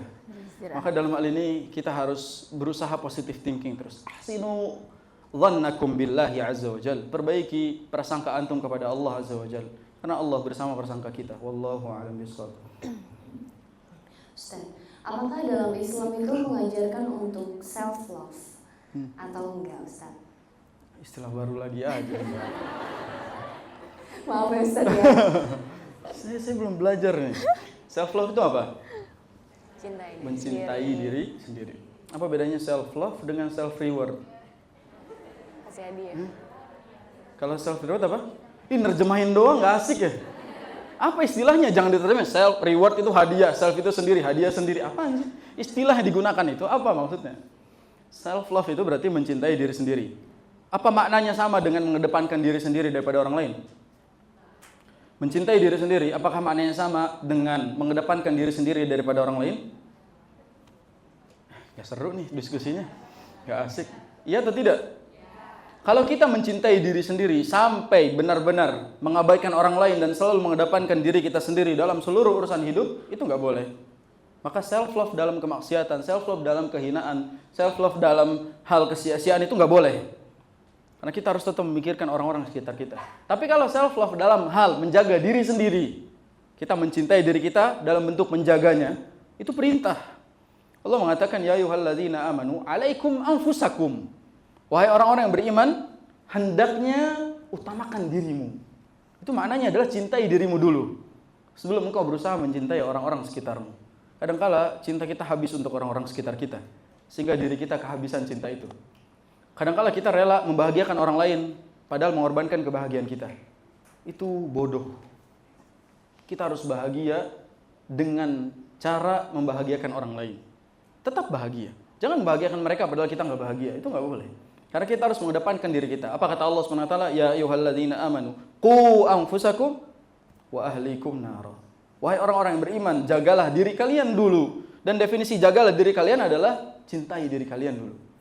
Prioritaskan dulu hak untuk diri kalian, baru silahkan jalankan hak-hak untuk orang lain. Jangan selalu mengorbankan kebahagiaan diri untuk kebahagiaan orang lain. Jangan selalu berusaha menjaga orang lain padahal kita gagal menjaga diri kita sendiri. Cintai dirimu sendiri dulu, maka Allah Subhanahu wa taala yang akan mudahkan kita mencintai orang lain. Kalau kita gagal mencintai diri kita, maka sejatinya kita akan gagal mencintai orang lain.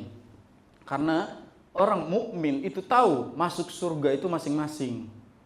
Masuk neraka juga urusannya masing-masing. Maka dia akan prioritaskan dirinya baru orang-orang sekitarnya. Nah, kadangkala kita memprioritaskan orang yang sebenarnya bukan bagian skala prioritas kita. Keluarga bukan, ya, kerabat bukan, sahabat bukan, cuma orang baru yang datang kemarin sore, tapi kita sekarang lebih mengedepankan dia daripada yang lain. Ada bahkan anak yang tidak mau dikekang, diperhatikan, overprotective dari orang tua yang melahirkannya, tapi dia rela di overprotective oleh laki-laki yang baru dikenalnya. Baru kenal sehari, fotonya udah ganti tuh HP-nya, udah muncul laki-laki itu. Ibumu ngelahirinmu nggak pernah ditaruh fotonya di situ. Bapakmu yang capek-capek kerja nggak pernah ditaruh di situ.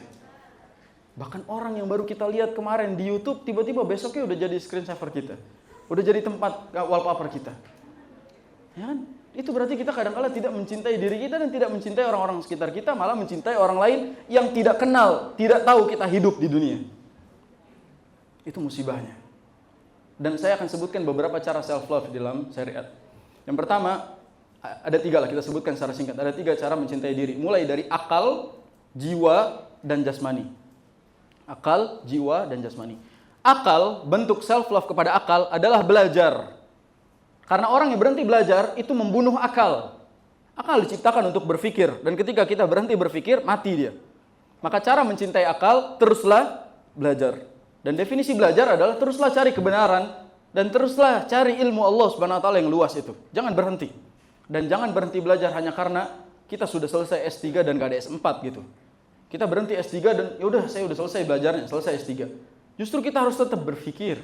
Karena itu bagian dari mencintai akal kita sendiri. Dan akal ini perkara yang sangat dicintai dalam Al-Quran Al-Karim. Selalu disebut afala ta'qilun, apakah kalian tidak berpikir? Afala tatafakkarun, apakah kalian tidak berpikir? Selalu diulang-ulang.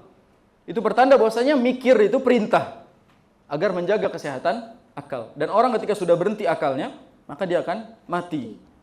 Mati akalnya. Dia tidak akan lagi bisa berpikir tentang sesuatu dalam hidupnya. Yang kedua, dalam menjaga jiwanya. Jiwa itu akan mati bila tidak disirami oleh dua hal. Jiwa itu akan mati bila tidak disirami oleh dua hal. Satu, iman. Dua, Al-Quran. Makanya kenapa ayat-ayat di dalam Al-Quran yang berbicara tentang ketenangan jiwa, ya, ala bidzikrillahi tatmainnul qulub misalnya, hanya dengan mengingat Allah Subhanahu wa taala hati menjadi tentram. Itu berarti siraman buat jiwa kita adalah Al-Quran dan siraman buat jiwa kita adalah iman. Alladzina amanu wa tatmainnu qulubuhum bidzikrillah, kan gitu. Maka iman dan Al-Quran adalah dua sarana agar kita bisa menjaga jiwa kita. Jiwa yang mati adalah jiwa yang kehilangan iman, dan jiwa yang mati adalah jiwa yang kehilangan lantunan Al-Quran dalam dirinya. Maka ketika kita nggak pernah lagi dengerin Al-Quran, saat itu jiwa kita mati. Dan orang ketika jiwanya mati, maka perlahan akan mati juga akalnya. Perlahan akan mati juga akalnya. Dan yang lebih parah daripada mati jasad adalah mati jiwa. Orang hidup misalnya, tapi jiwanya udah mati, maka dia tidak lebih baik daripada mayat. Maka dalam hal ini menjaga jiwa itu penting sekali. Dan menjaga jiwa teman-teman sekalian, itu bukan dengan healing versi kita sekarang. Terkadang healing itu bikin pusing. Healing bikin pusing. Ya, karena dalam healing itu kita sebenarnya sedang mencari pembenaran saja. Mencari pemakluman atas apa yang kita lakukan. Tapi sebenarnya ada banyak cara untuk mengobati diri kita dengan cara yang benar. Dan itu sudah disebutkan oleh Allah SWT dalam Al-Quran. Saya kadang bingung, orang lagi sakit hati, jiwanya lagi bermasalah, yang dia cari adalah bernadia misalnya. Ya, makanya dia jadi pasien-pasiennya. Nah, ini bahayanya gitu. Kadang-kadang kita tidak mengerti tentang bagaimana cara kembali atas rasa sakitnya jiwa kita. Obati dengan cara yang Allah SWT telah sampaikan, karena Allah lah sang pemilik jiwa. Allah lah sang pemilik hati. Sehingga kembalilah kepada pemiliknya, maka kita tahu cara berobat. Sama seperti kita yang lagi galau, tapi dengerin lagu-lagu galau. Itu sudah jatuh tertimpa tangga. Sudah remuk makin remuk. Udah remuk rembes mata. Makanya ini bodoh ya. Yang sikap-sikap seperti ini itu kesalahan yang tidak kita mengerti. Dan dalam hal ini, kalau misalnya kita ingin mengobati, carilah obat-obatnya. Bukan cari penambah rasa sakit. Kita cari obat-obat yang Allah SWT sebutkan di dalam Al-Quran. Yang terakhir, self-love kepada jasad kita, jasmani kita. Di antara cara mencintai jasad kita adalah dengan menjaganya. Dan menjaganya itu banyak sekali pola-polanya. Baik dari sisi menjaga kesehatan, menjaga pola makan, menjaga pola tidur, menjaga tetap bahagia. Itu bagian dari cara menjaga jasad kita. Bahkan skincare itu bagian dari menjaga jasad. Bila digunakan untuk mensyukuri pemberian Allah Subhanahu wa taala. Jadi mulai sekarang kalau mau skincare, niatnya itu bersyukur atas nikmat Allah. Bukan mau memperbaiki revisi penciptaan. Ya, kadang-kadang memang perempuan ini Masya Allah, alis udah ada ditulis ulang gitu. Ini kan udah ada nih alisnya, dibikin ulang dia. Berarti kan dia mengoreksi tuh, merevisi yang Allah udah kasih bentuk. Allah kasih gini bentuknya, dibuat ke atas gitu. Dan Masya Allah saya baru tahu juga dihilangin dulu di sininya. Terus dia bikin lagi, ditulis ulang. Masya Allah. Jadi kalau yang seperti ini itu merevisi namanya. Kalau cuma mensyukuri dengan tampil baik, innallaha jamil yuhibbul jamal. Allah itu maha indah dan mencintai keindahan. Itu bagian dari menjaga tubuh. Atau apa tuh? Israel ya? Bukan. Kirain udah nyampe sini, saya udah siap aja nih. Belum kan? Belum. Soalnya dia lagi kemana-mana nih. Udah nyampe sini kita siap langsung. Syahadat bareng maksudnya. Masya Allah. Gara-gara suara bom tadi tuh jadi hilang lagi. 2 kali distract, bayangin. Sekali lagi dapat piring ini. Siapin piring panitia. 2 kali hilang semua. Masya Allah. 1 kali lagi pokoknya. Jalan 1 kali lagi. Jangan kadang ada ya. Berbicara tentang menjaga jasad, Allah SWT berfirman apa? Falyanzuril insanu ila ta'amih. Maka hendaknya manusia itu memperhatikan apa yang dia makan. Baik dari sisi halal dan thayyibnya. Halal berarti secara hukumnya. Thayyib itu dari sisi yang kita makan itu baik atau tidak untuk tubuh kita. Itu diperintahkan dalam Al-Quran, jangan asal-asalan. Bagi kita yang simpatisan seblak misalnya, bagi kita simpatisan seblak, emang seblakers kan gitu ya, seblakers, para pecinta seblak. Nah itu ingat bagaimana cara menjaga jasad, boleh sesekali, tapi jangan setiap hari. Setiap stres carinya seblak, setiap galau cari tukang seblak, kan tukang seblak ikut galau juga gitu. Kita namanya melampiaskan kegalauan kita kepada tukang seblak. Nah ini yang seperti ini tuh diperhatikan. Pola makan itu diajarkan dalam Islam untuk menjaganya. Apakah bagian dari self love memakan sesuatu yang sedang kita inginkan? Jawabannya tidak. Kembalikan kepada halal dan thayyib. Kalau halal dan thayyib dan baik untuk diri kita, maka kita boleh turuti keinginan kita. Kalau tidak, maka tidak perlu. Sebagaimana mungkin ada orang, saya mencintai diri saya Ustaz, saya lagi pengen banget nyobain tes kriuk nih. Tahu kan ya tes kriuk ya? Saya pengen banget tes kriuk nih Ustaz, penasaran banget konten Instagram tuh, ya Allah gitu. Ada yang makan itu sambil bismillah soalnya Ustaz gitu. Bismillah terus dimakan gitu. Nah, apakah yang seperti ini bagian dari self love? Enggak. Ini kesalahan besar. Jangan bodoh dalam bertindak, karena dalam melakukan kita harus memikirkan dulu. Apakah ini diperbolehkan? Apakah ini hukumnya dihalalkan? Apakah ini baik untuk diri kita? Maka baru lakukan. Kalau tidak, maka tinggalkan. Hadza wallahu a'lam bishawab. Nah, Ustaz gaul juga ya ternyata ya. Ustaz, nih kalau kita tersakiti oleh orang lain Ustaz, pasti ada rasa sakit hati ataupun dendam. Dan gak mudah untuk kita memaafkan, apalagi melupakan Ustaz. Boleh gak sih Ustaz, kita tuh sekali-kali doain orang yang buruk-buruk yang udah nyakitin kita? Mantap pertanyaannya ya. Bolehkah kita mendoakan yang buruk-buruk untuk orang yang sudah menyakiti kita? Jawabannya apa? Boleh. Tersakiti semua. Kita lihat, Rasul sallallahu alaihi wasallam pernah disakiti atau tidak? Sering. Pertanyaan itu nggak perlu dijawab. Orang taunya bahkan Rasul hanya disakiti saja dan tidak pernah dibela dan disayang oleh kaumnya. Tapi apakah pernah ada satu sejarah di mana Rasul sallallahu alaihi wasallam itu mendoakan keburukan kepada mereka yang menyakitinya? Dan kita mengidolakan beliau dan kita menjadikan beliau panutan. Beliau sering mengucapkannya dalam sabdanya, bukankah aku adalah panutan kalian? Selalu kayak gitu. Ini ada banyak kisah di para sahabat, Rasul selalu bilang kayak gitu. Bukankah aku panutan kalian? Dan kalau pertanyaan ini saya tanyakan kepada teman-teman semua, bukankah Rasul adalah panutan kalian? Maka lihatlah bagaimana sikap beliau sallallahu alaihi wasallam. Rasul itu disakiti bukan sekali dua kali, seumur hidupnya. Dan Rasul mulai disakiti saat mendapatkan syariat Allah Subhanahu wa taala. Sebelumnya belum. Rasul dikenal orang yang baik. Rasul menjadi seorang yang dipercaya, dijaga sama kaumnya. Tapi ketika dapat syariat, Rasul mulai disakiti. Banyak contoh-contohnya Rasul SAW disakiti dan Rasul tidak meminta doa-doa yang buruk. Saya kasih contoh kisah Rasul misalnya di Taif. Ketika Rasul SAW datang ke Taif, Taif itu sebelah Makkah. Kurang lebih 1,5 jam sampai 2 jam dari Makkah ke Taif. Di kota ini Rasul SAW itu datang ke sana untuk berdakwah niat awalnya. Namun ternyata warga Taif menolak Rasul SAW dengan sangat keras. Menimpuki beliau, dikata-katain beliau, pokoknya ditimpuk-timpukin segala macam sampai berdarah-darah. Dan yang awal beliau itu juga berdarah-darah. Saking ditolaknya sama penduduk Taif. Sampai udah lelah dengan banyaknya luka, Rasul senderan di bawah pohon. Tiba-tiba datang seorang malaikat. Malaikat penjaga pohon, ini dalam hadis yang sahih. Kata malaikat itu, wahai Rasul, mintalah kepada Allah agar kami mengangkat 2 gunung ini dan kami timpakan semuanya ke Taif, ke orang-orang yang sudah menyakitimu. Rasul disakiti sama warga Taif, dan doanya, Rasul tinggal bilang doa kepada Allah agar apa? Agar keburukan atas mereka dengan ditimpakan 2 gunung. Itu malaikat yang nawarin. Dan kalau Rasul minta saat itu, maka Taif tidak ada hari ini. Tapi apa Rasul SAW bilang? Jangan. Justru aku berharap dari cucu-cucu keturunan mereka nanti akan beriman kepada Allah Subhanahu wa taala. Kalau kita yang mungkin ada di posisi Rasul, tiba-tiba malaikat menawarkan, "Wahai Fikri, maukah aku angkat 2 gunung ini agar aku timpakan semuanya kepada orang yang telah menyakitimu?" Mungkin kata saya, gas.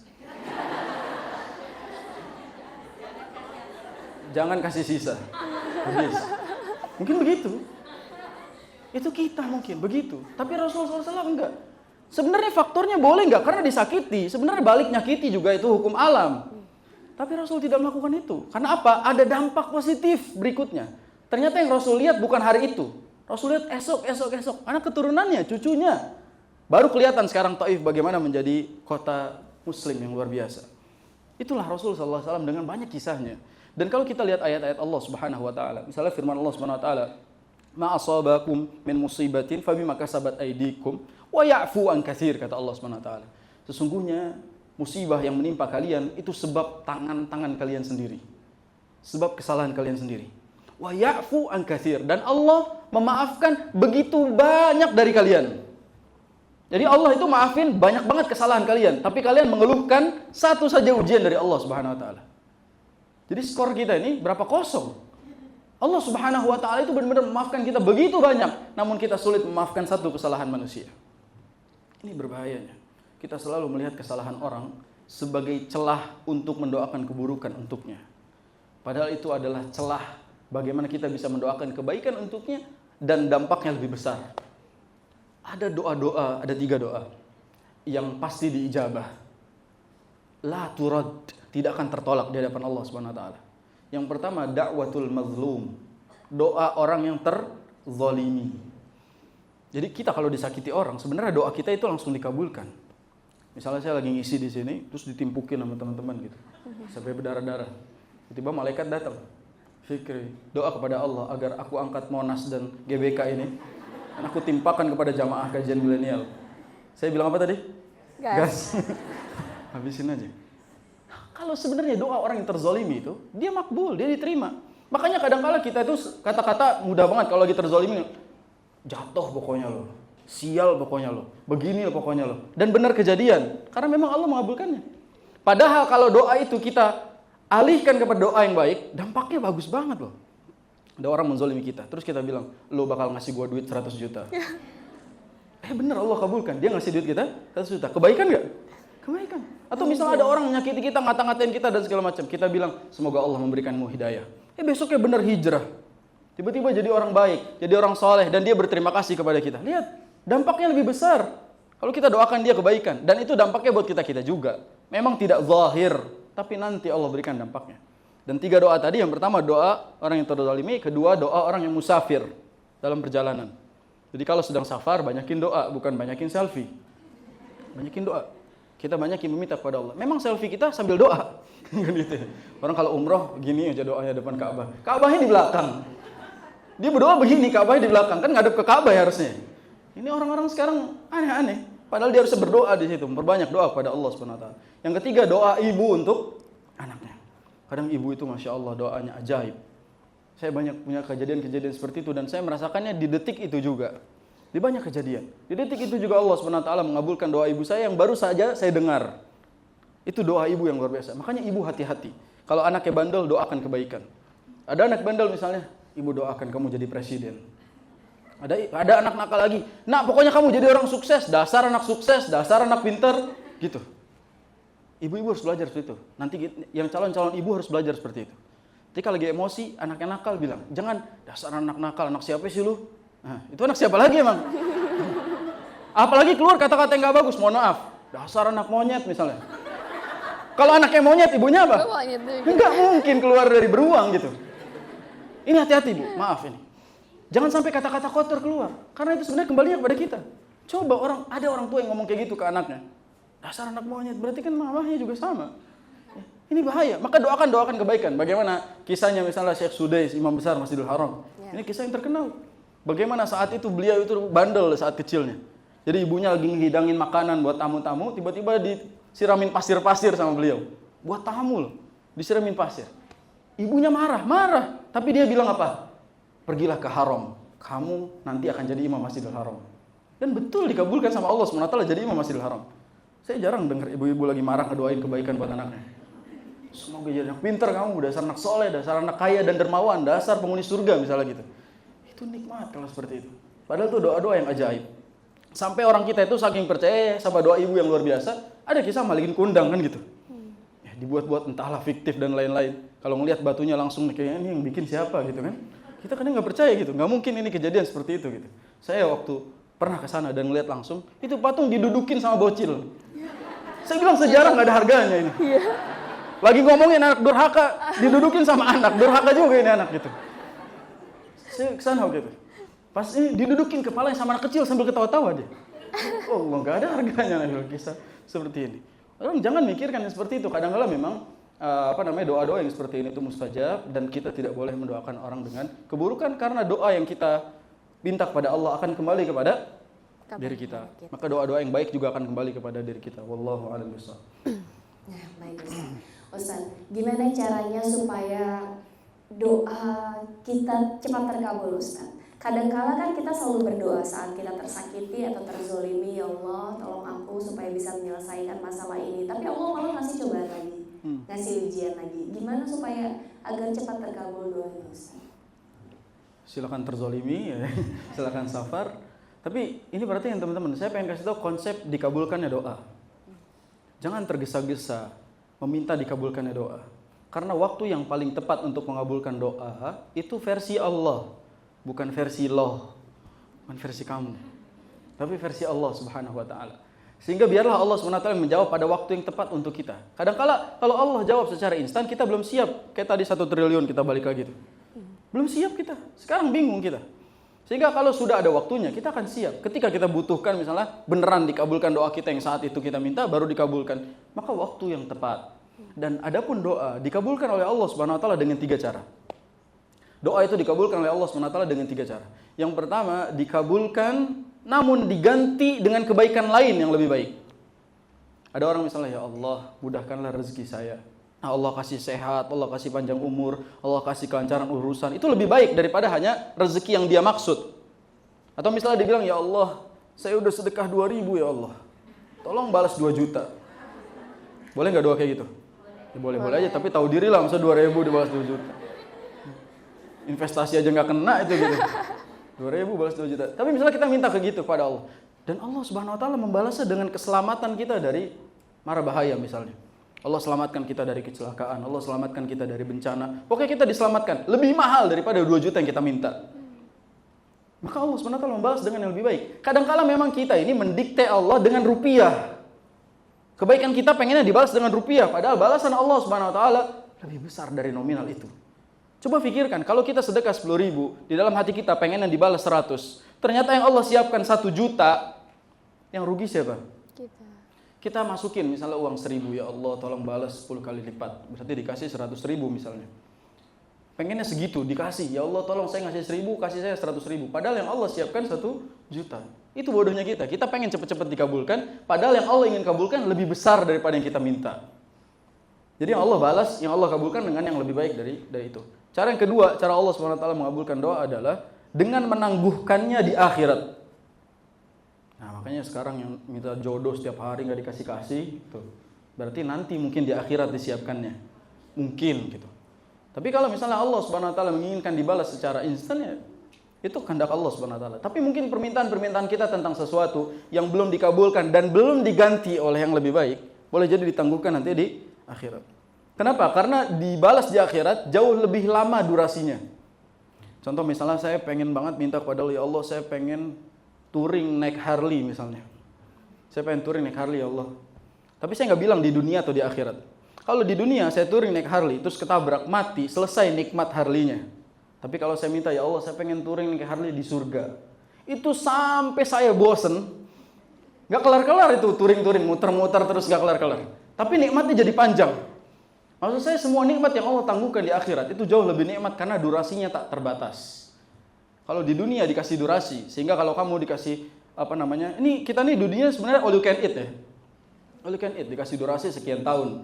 Kalau waktunya udah habis, udah keluar karena sudah selesai masanya.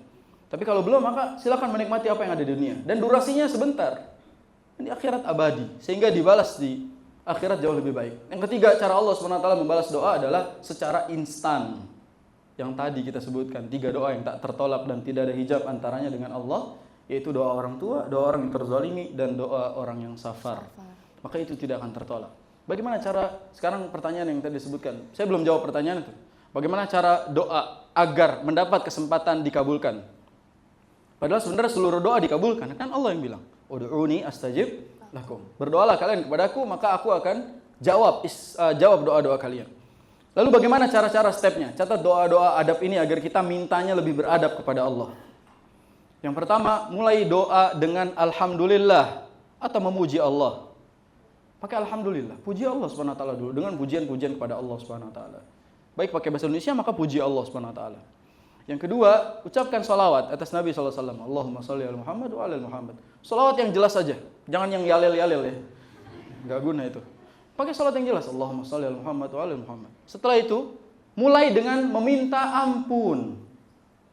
Kan mau minta, kita punya banyak salah, minta maaf dulu. Kita minta ampun dulu, ya Allah, saya ini banyak dosanya, saya ini banyak ininya. Terus minta dulu ampun pada Allah Subhanahu wa taala. Selesai itu, masuk kepada hajat. Masuk kepada hajat. Kita minta kepada Allah Subhanahu wa taala apa yang sedang kita butuhkan saat itu. Sebenarnya minta itu boleh yang dibutuhkan atau yang lagi dipengen, bebas. Tapi Allah kadang mengabulkannya hanya yang kalian butuhkan. Nah, setelah minta tutup dengan memuji Allah Subhanahu wa taala lagi. Innaka antas samiul alim, innaka antas samiud du'a. Ya Allah, sungguhnya Engkau yang Maha mengabulkan doa, Engkau Maha mendengar atas doa-doa, Engkau yang berjanji akan mengabulkan seluruh doa. Nah itu, minta terus kepada Allah Subhanahu wa taala agar Allah kabulkan. Tapi jangan mendiktenya. Ya Allah, sekarang balasnya ya Allah.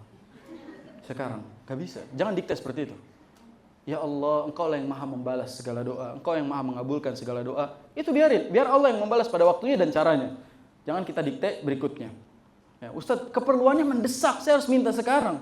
Dunia ini bukan punya Anda. Boleh jadi yang mendesak itu bukan milik Anda. Dan Anda akan dikasih yang lebih baik daripada itu. Tenang aja.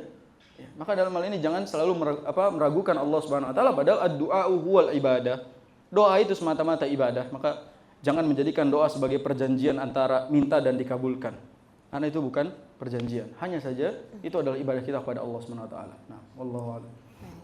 Kita masih ada sedikit waktu, mungkin kita akan lempar pertanyaan ya Ustaz ya dari penciptaan. Mungkin untuk 2 penanya aja.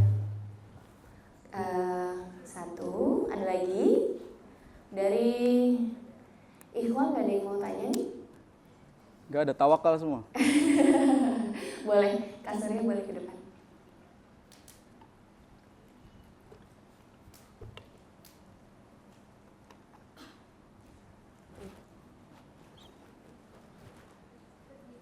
Iya, berdiri. Boleh sebutkan namanya ya, Kak. Bismillahirrahmanirrahim. Assalamualaikum warahmatullahi wabarakatuh. Izin memperkenalkan diri Ustaz, saya Kiko. Saya seorang yatim piatu yang akhirnya menjadi mualaf. Setelah kepergian orang tua, saya tinggal bersama dengan kakek nenek dan ibu. Namun gak lama kemudian kakek dan nenek saya juga meninggal. Tanpa disadari, setelah pengalaman tersebut saya menjadi mudah bereaksi ketika mendengar berita duka. Namun pada saat itu masih belum menyadari kalau itu ternyata bukanlah reaksi tanpa sebab. Tahun ini adik dari sahabat dekat saya meninggal secara mendadak ketika wisuda. Semenjak kejadian itu saya mengalami sesak napas, badan gemetar dan lemas yang semakin parah secara terus-menerus setiap hari sampai saya akhirnya memutuskan untuk ke rumah sakit dan cek apakah saya ada penyakit dalam mungkin seperti asma dan sebagainya. Ternyata saya diarahkan untuk ke poli jiwa karena yang saya alami bukan sakit fisik melainkan secara mental.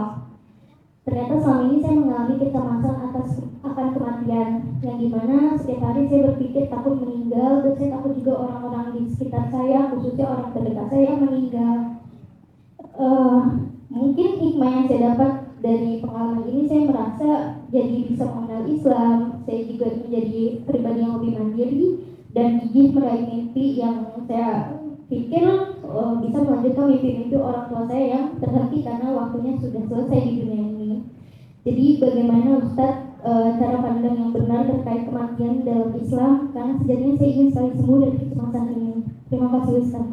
Assalamualaikum warahmatullahi wabarakatuh. Waalaikumsalam warahmatullahi wabarakatuh. Langsung jawab Ustaz. A'anakillah, yassarallahu umuraki. Semoga Allah SWT memudahkan seluruh urusanmu. Dan sabbatakillah, semoga Allah SWT meneguhkan, menambah kesabaran di dalam menjalani kehidupan. Umur berapa Mbak? 21. Masya Allah. Di usia yang masih sangat muda dan Allah SWT memberikan ujian yang sangat luar biasa, itu berarti menandakan kualitasnya berbeda di hadapan Allah SWT. Dan melihat dari sisi Allah SWT lebih percaya kepada beliau dibandingkan kepada kita. Pada usia yang sama mungkin ujian kita tidak seberat itu, namun Allah SWT memberikan ujian yang sangat berat. Itu menandakan Allah sangat sayang dan Allah SWT menginginkan kebaikan untuk beliau. Semoga Allah SWT memudahkannya dan semoga Allah SWT memberikan setiap solusi pada masalahnya. Berkaitan dengan bagaimana konsep Islam di dalam urusan kematian. Kematian itu sebenarnya bukanlah perpisahan. Karena perpisahan yang sesungguhnya adalah ketika kita tidak lagi bersama di keabadian.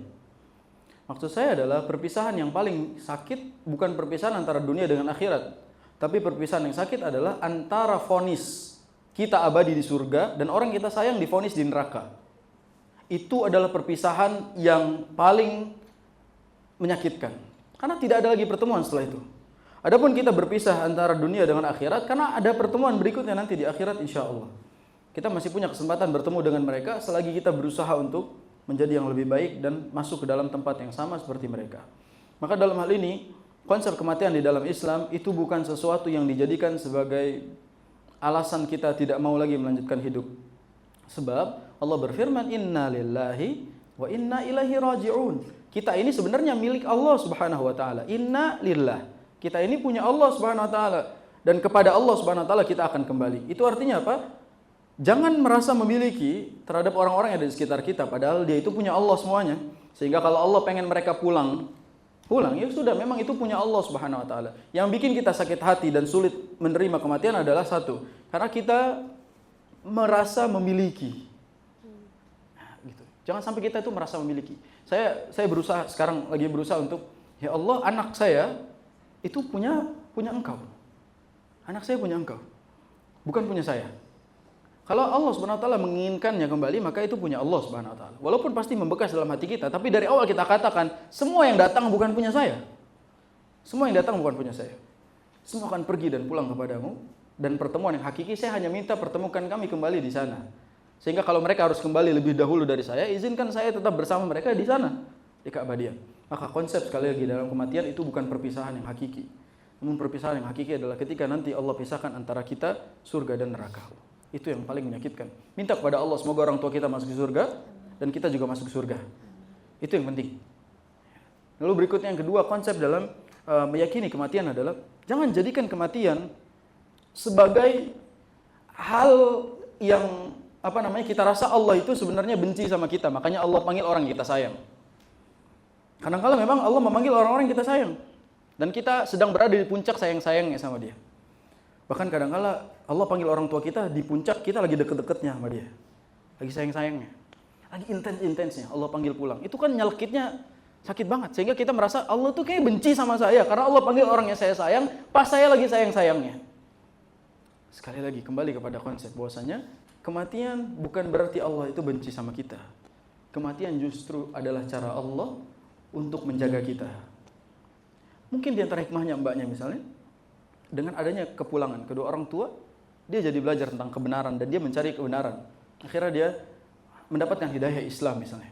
Dia belajar Islam, dia mendapatkan hidayah kebaikan. Itu berarti bukti bahwasanya Allah melindungi. Yang tadinya Allah Subhanahu wa taala mungkin tidak memberikan hidayah, tapi begitulah cara Allah memberikan hidayah kepada seseorang.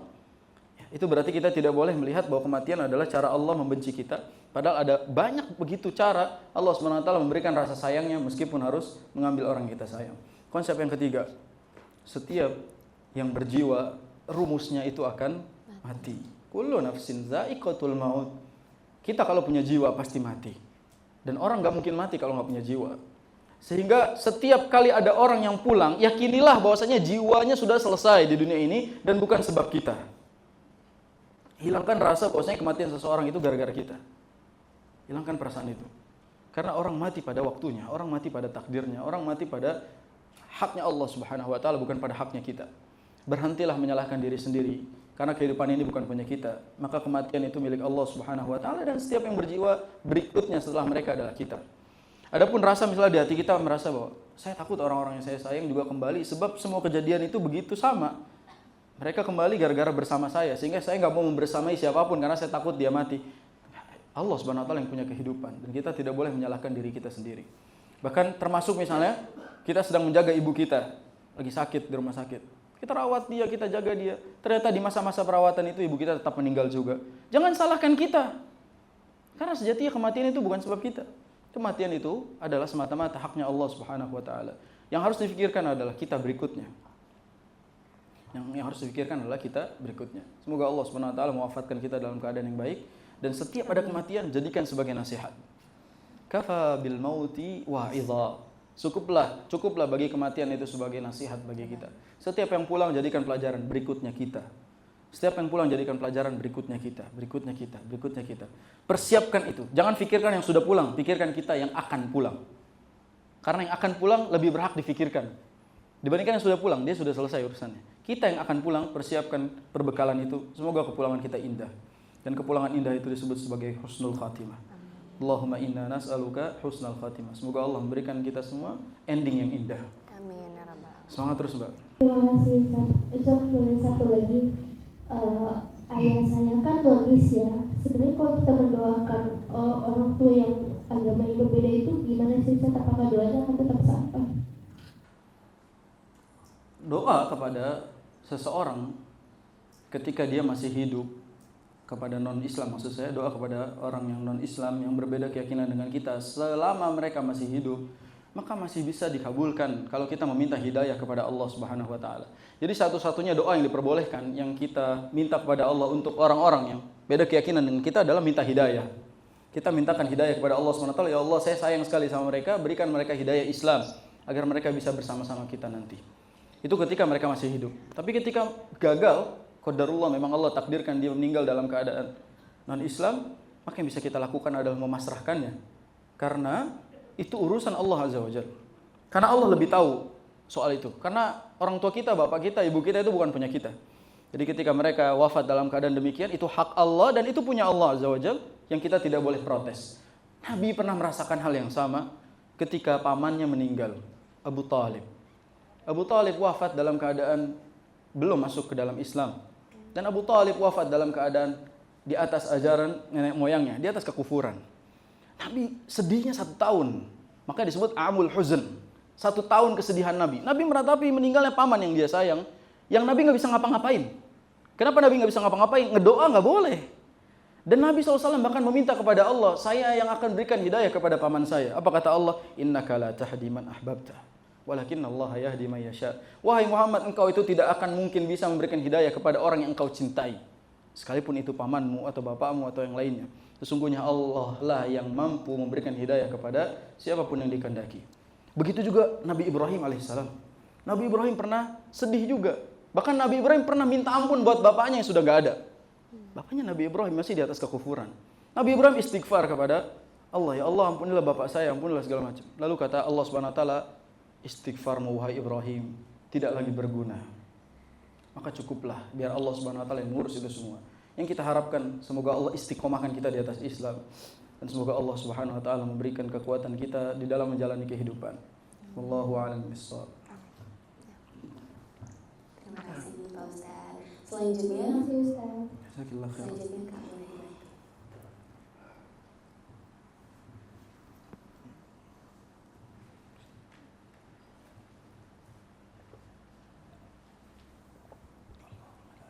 Ya, Assalamualaikum warahmatullahi wabarakatuh. Hayakumullah Ustaz, izin bertanya sebelumnya terkait tentang cara-cara sholat tadi yang poin kedua, jiwa akan mati bila tidak diceramai dengan lantunan yang tepat. Saya ingin bertanya, apakah Ustaz mempunyai tips untuk mengajak lansia untuk kita pada untuk mau belajar Al-Quran dan bisa menerima nasihat kalau misalnya Al-Quran itu yang sangat penting itu Ustaz. Yang mana lansia ini, ya itu dengan saya sendiri sudah sangat lama sekali tidak menonton. Berkaitan dengan mengajak orang lain. Mengajak orang lain itu tugas kita hanya mengajaknya. Adapun berhasil atau tidak, sekali lagi kembali kepada ayat yang sama, innaka la tahdi man ahbabta.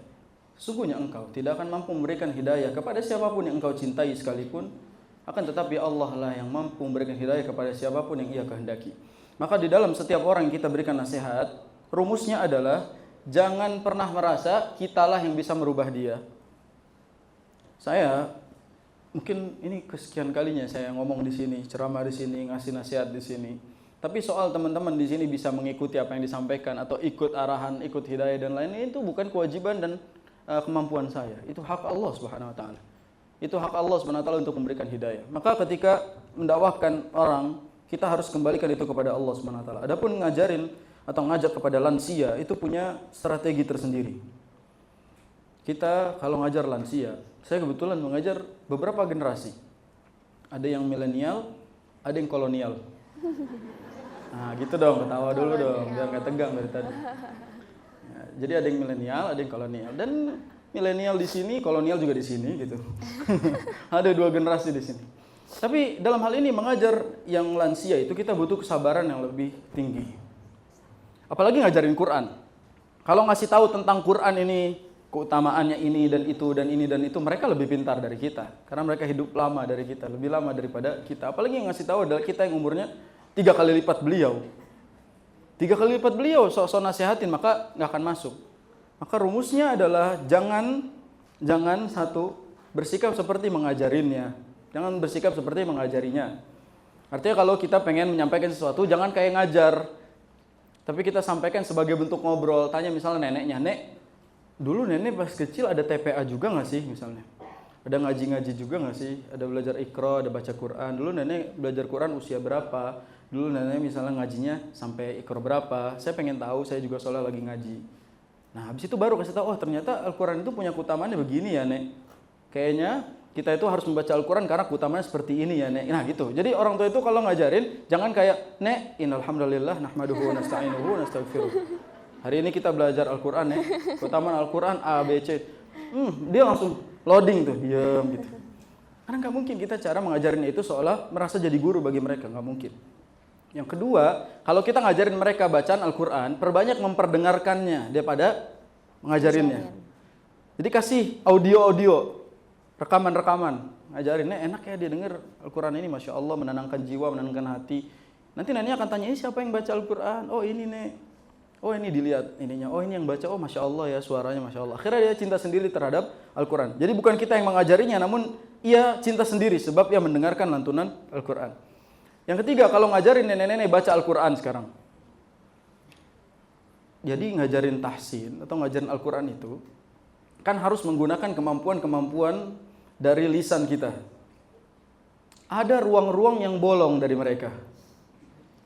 Sudah tidak ada lagi giginya misalnya. Jangan ketawa, dosa, astagfirullahaladzim. Tawa lagi. Ada yang bolong-bolong misalnya giginya, gigi bawahnya. Pas ngomong los gitu misalnya. Saya ngajarin, saya ada murid yang usianya sudah seperti itu dan sudah bolong gigi depannya. Ketika mengucapkan tapi masih sempurna, Masya Allah. Walaupun diledek sama temannya. Apa kata temannya? Temannya seumuran sih sebenarnya, kakek-kakek juga gitu. Untung dia yang ngeledekin bukan saya. Kata temannya apa coba? Ih, Masya Allah ya, walaupun metik masih bagus. Antum tahu metik maksudnya? Nggak ada gigi. Tanpa gigi maksudnya. Itu beneran dia ngomong kayak gitu. Meskipun metik masih bagus ya. Masya Allah. Itu saya pengen ketawa tapi ngadep belakang dulu. Enak. Masya Allah. Dia bilang walaupun metik masih bagus katanya. Sembarangan, si itu punya gigi nggak bagus-bagus juga gitu kan. Nah, kadang-kadang memang ngajarin itu kita harus sesuaikan dengan lisannya. Jadi huruf sa-nya mereka berbeda dengan sa-nya kita. Jadi kita maklumi keadaan dia. Jangan dengerin ya, Nek, sa gitu. Digigit, pakai apa gitu kan. Ah, jangan seperti itu, kita harus sesuaikan kondisi. Saya ngajar orang tua itu udah lumayan banyak, bertahun-tahun gitu. Jadi saya ngelihat perubahannya. Dan alhamdulillah mereka bisa disesuaikan. Saya memaklumi huruf so mereka, huruf sa mereka, huruf-huruf tertentu saya maklumi. Karena itulah kemampuannya. La yukallifullahu nafsan illa wus'aha. Adapun mereka nanti mampu dan bisa, itu bukan karena cara ngajar kita yang bagus, baik. Jadi belepotan. Bagus, baik. Namun karena Allah SWT menginginkan kebaikan untuknya. Nah, wallahu a'lam bishawab. Baik. Ustaz. Karena waktunya kita sudah habis, alhamdulillah kajian hari ini telah selesai. Mungkin tutup dengan doa Ustaz ya.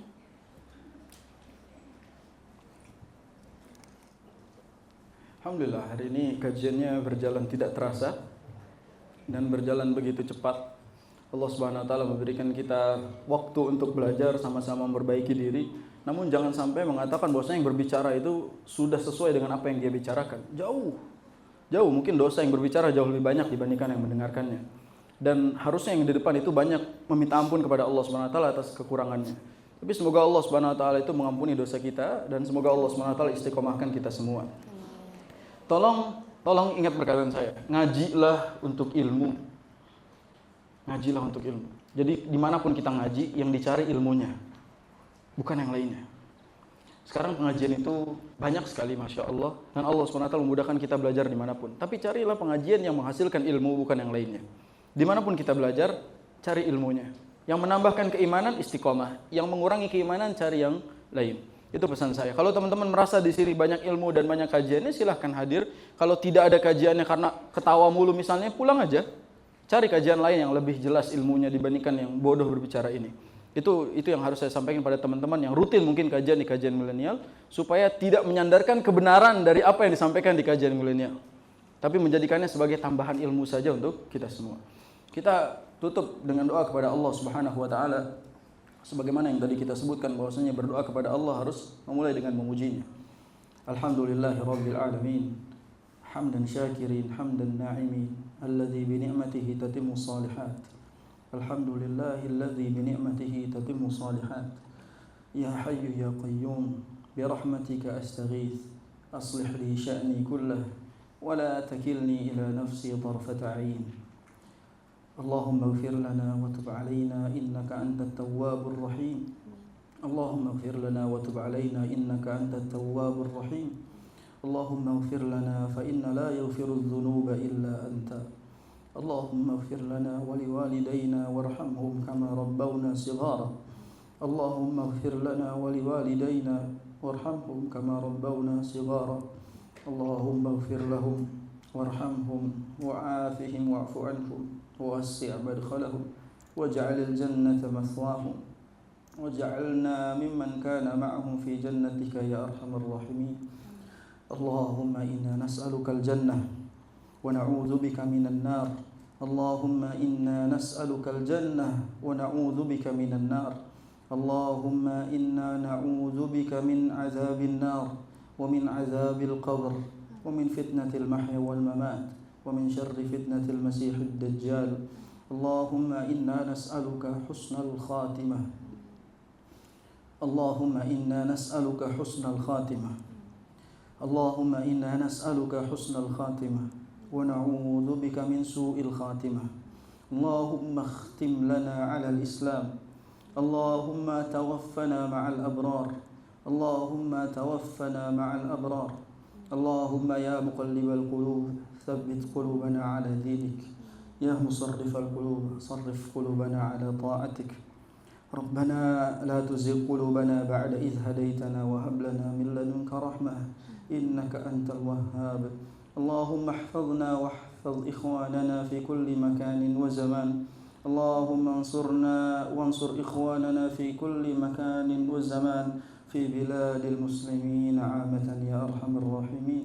ربنا آتنا في الدنيا حسنة وفي الآخرة حسنة وقنا عذاب النار. اللهم إنا نسألك حبك وحب من يحبك والعمل الذي يبلغنا حبك يا أرحم الراحمين. سبحان ربك رب العزة عما يصفون وسلام على المرسلين والحمد لله رب العالمين. Semoga Allah SWT menerima doa kita dan Allah memberikan kita ending yang baik. Amin ya rabbal alamin. Subhanakallahumma wa bihamdika asyhadu an la ilaha illa anta astaghfiruka wa atubu ilaik. Kurang lebihnya mohon maaf. Barakallahu fikum. Assalamualaikum warahmatullahi wabarakatuh. Waalaikumsalam warahmatullahi wabarakatuh. Selanjutnya kita akan sholat asar berjamaah. Bagi kakak yang belum punya wudhu bisa langsung wudhu ke bagian toilet belakang. Nanti kita sholat jamaah di sini sama Ustadz ya.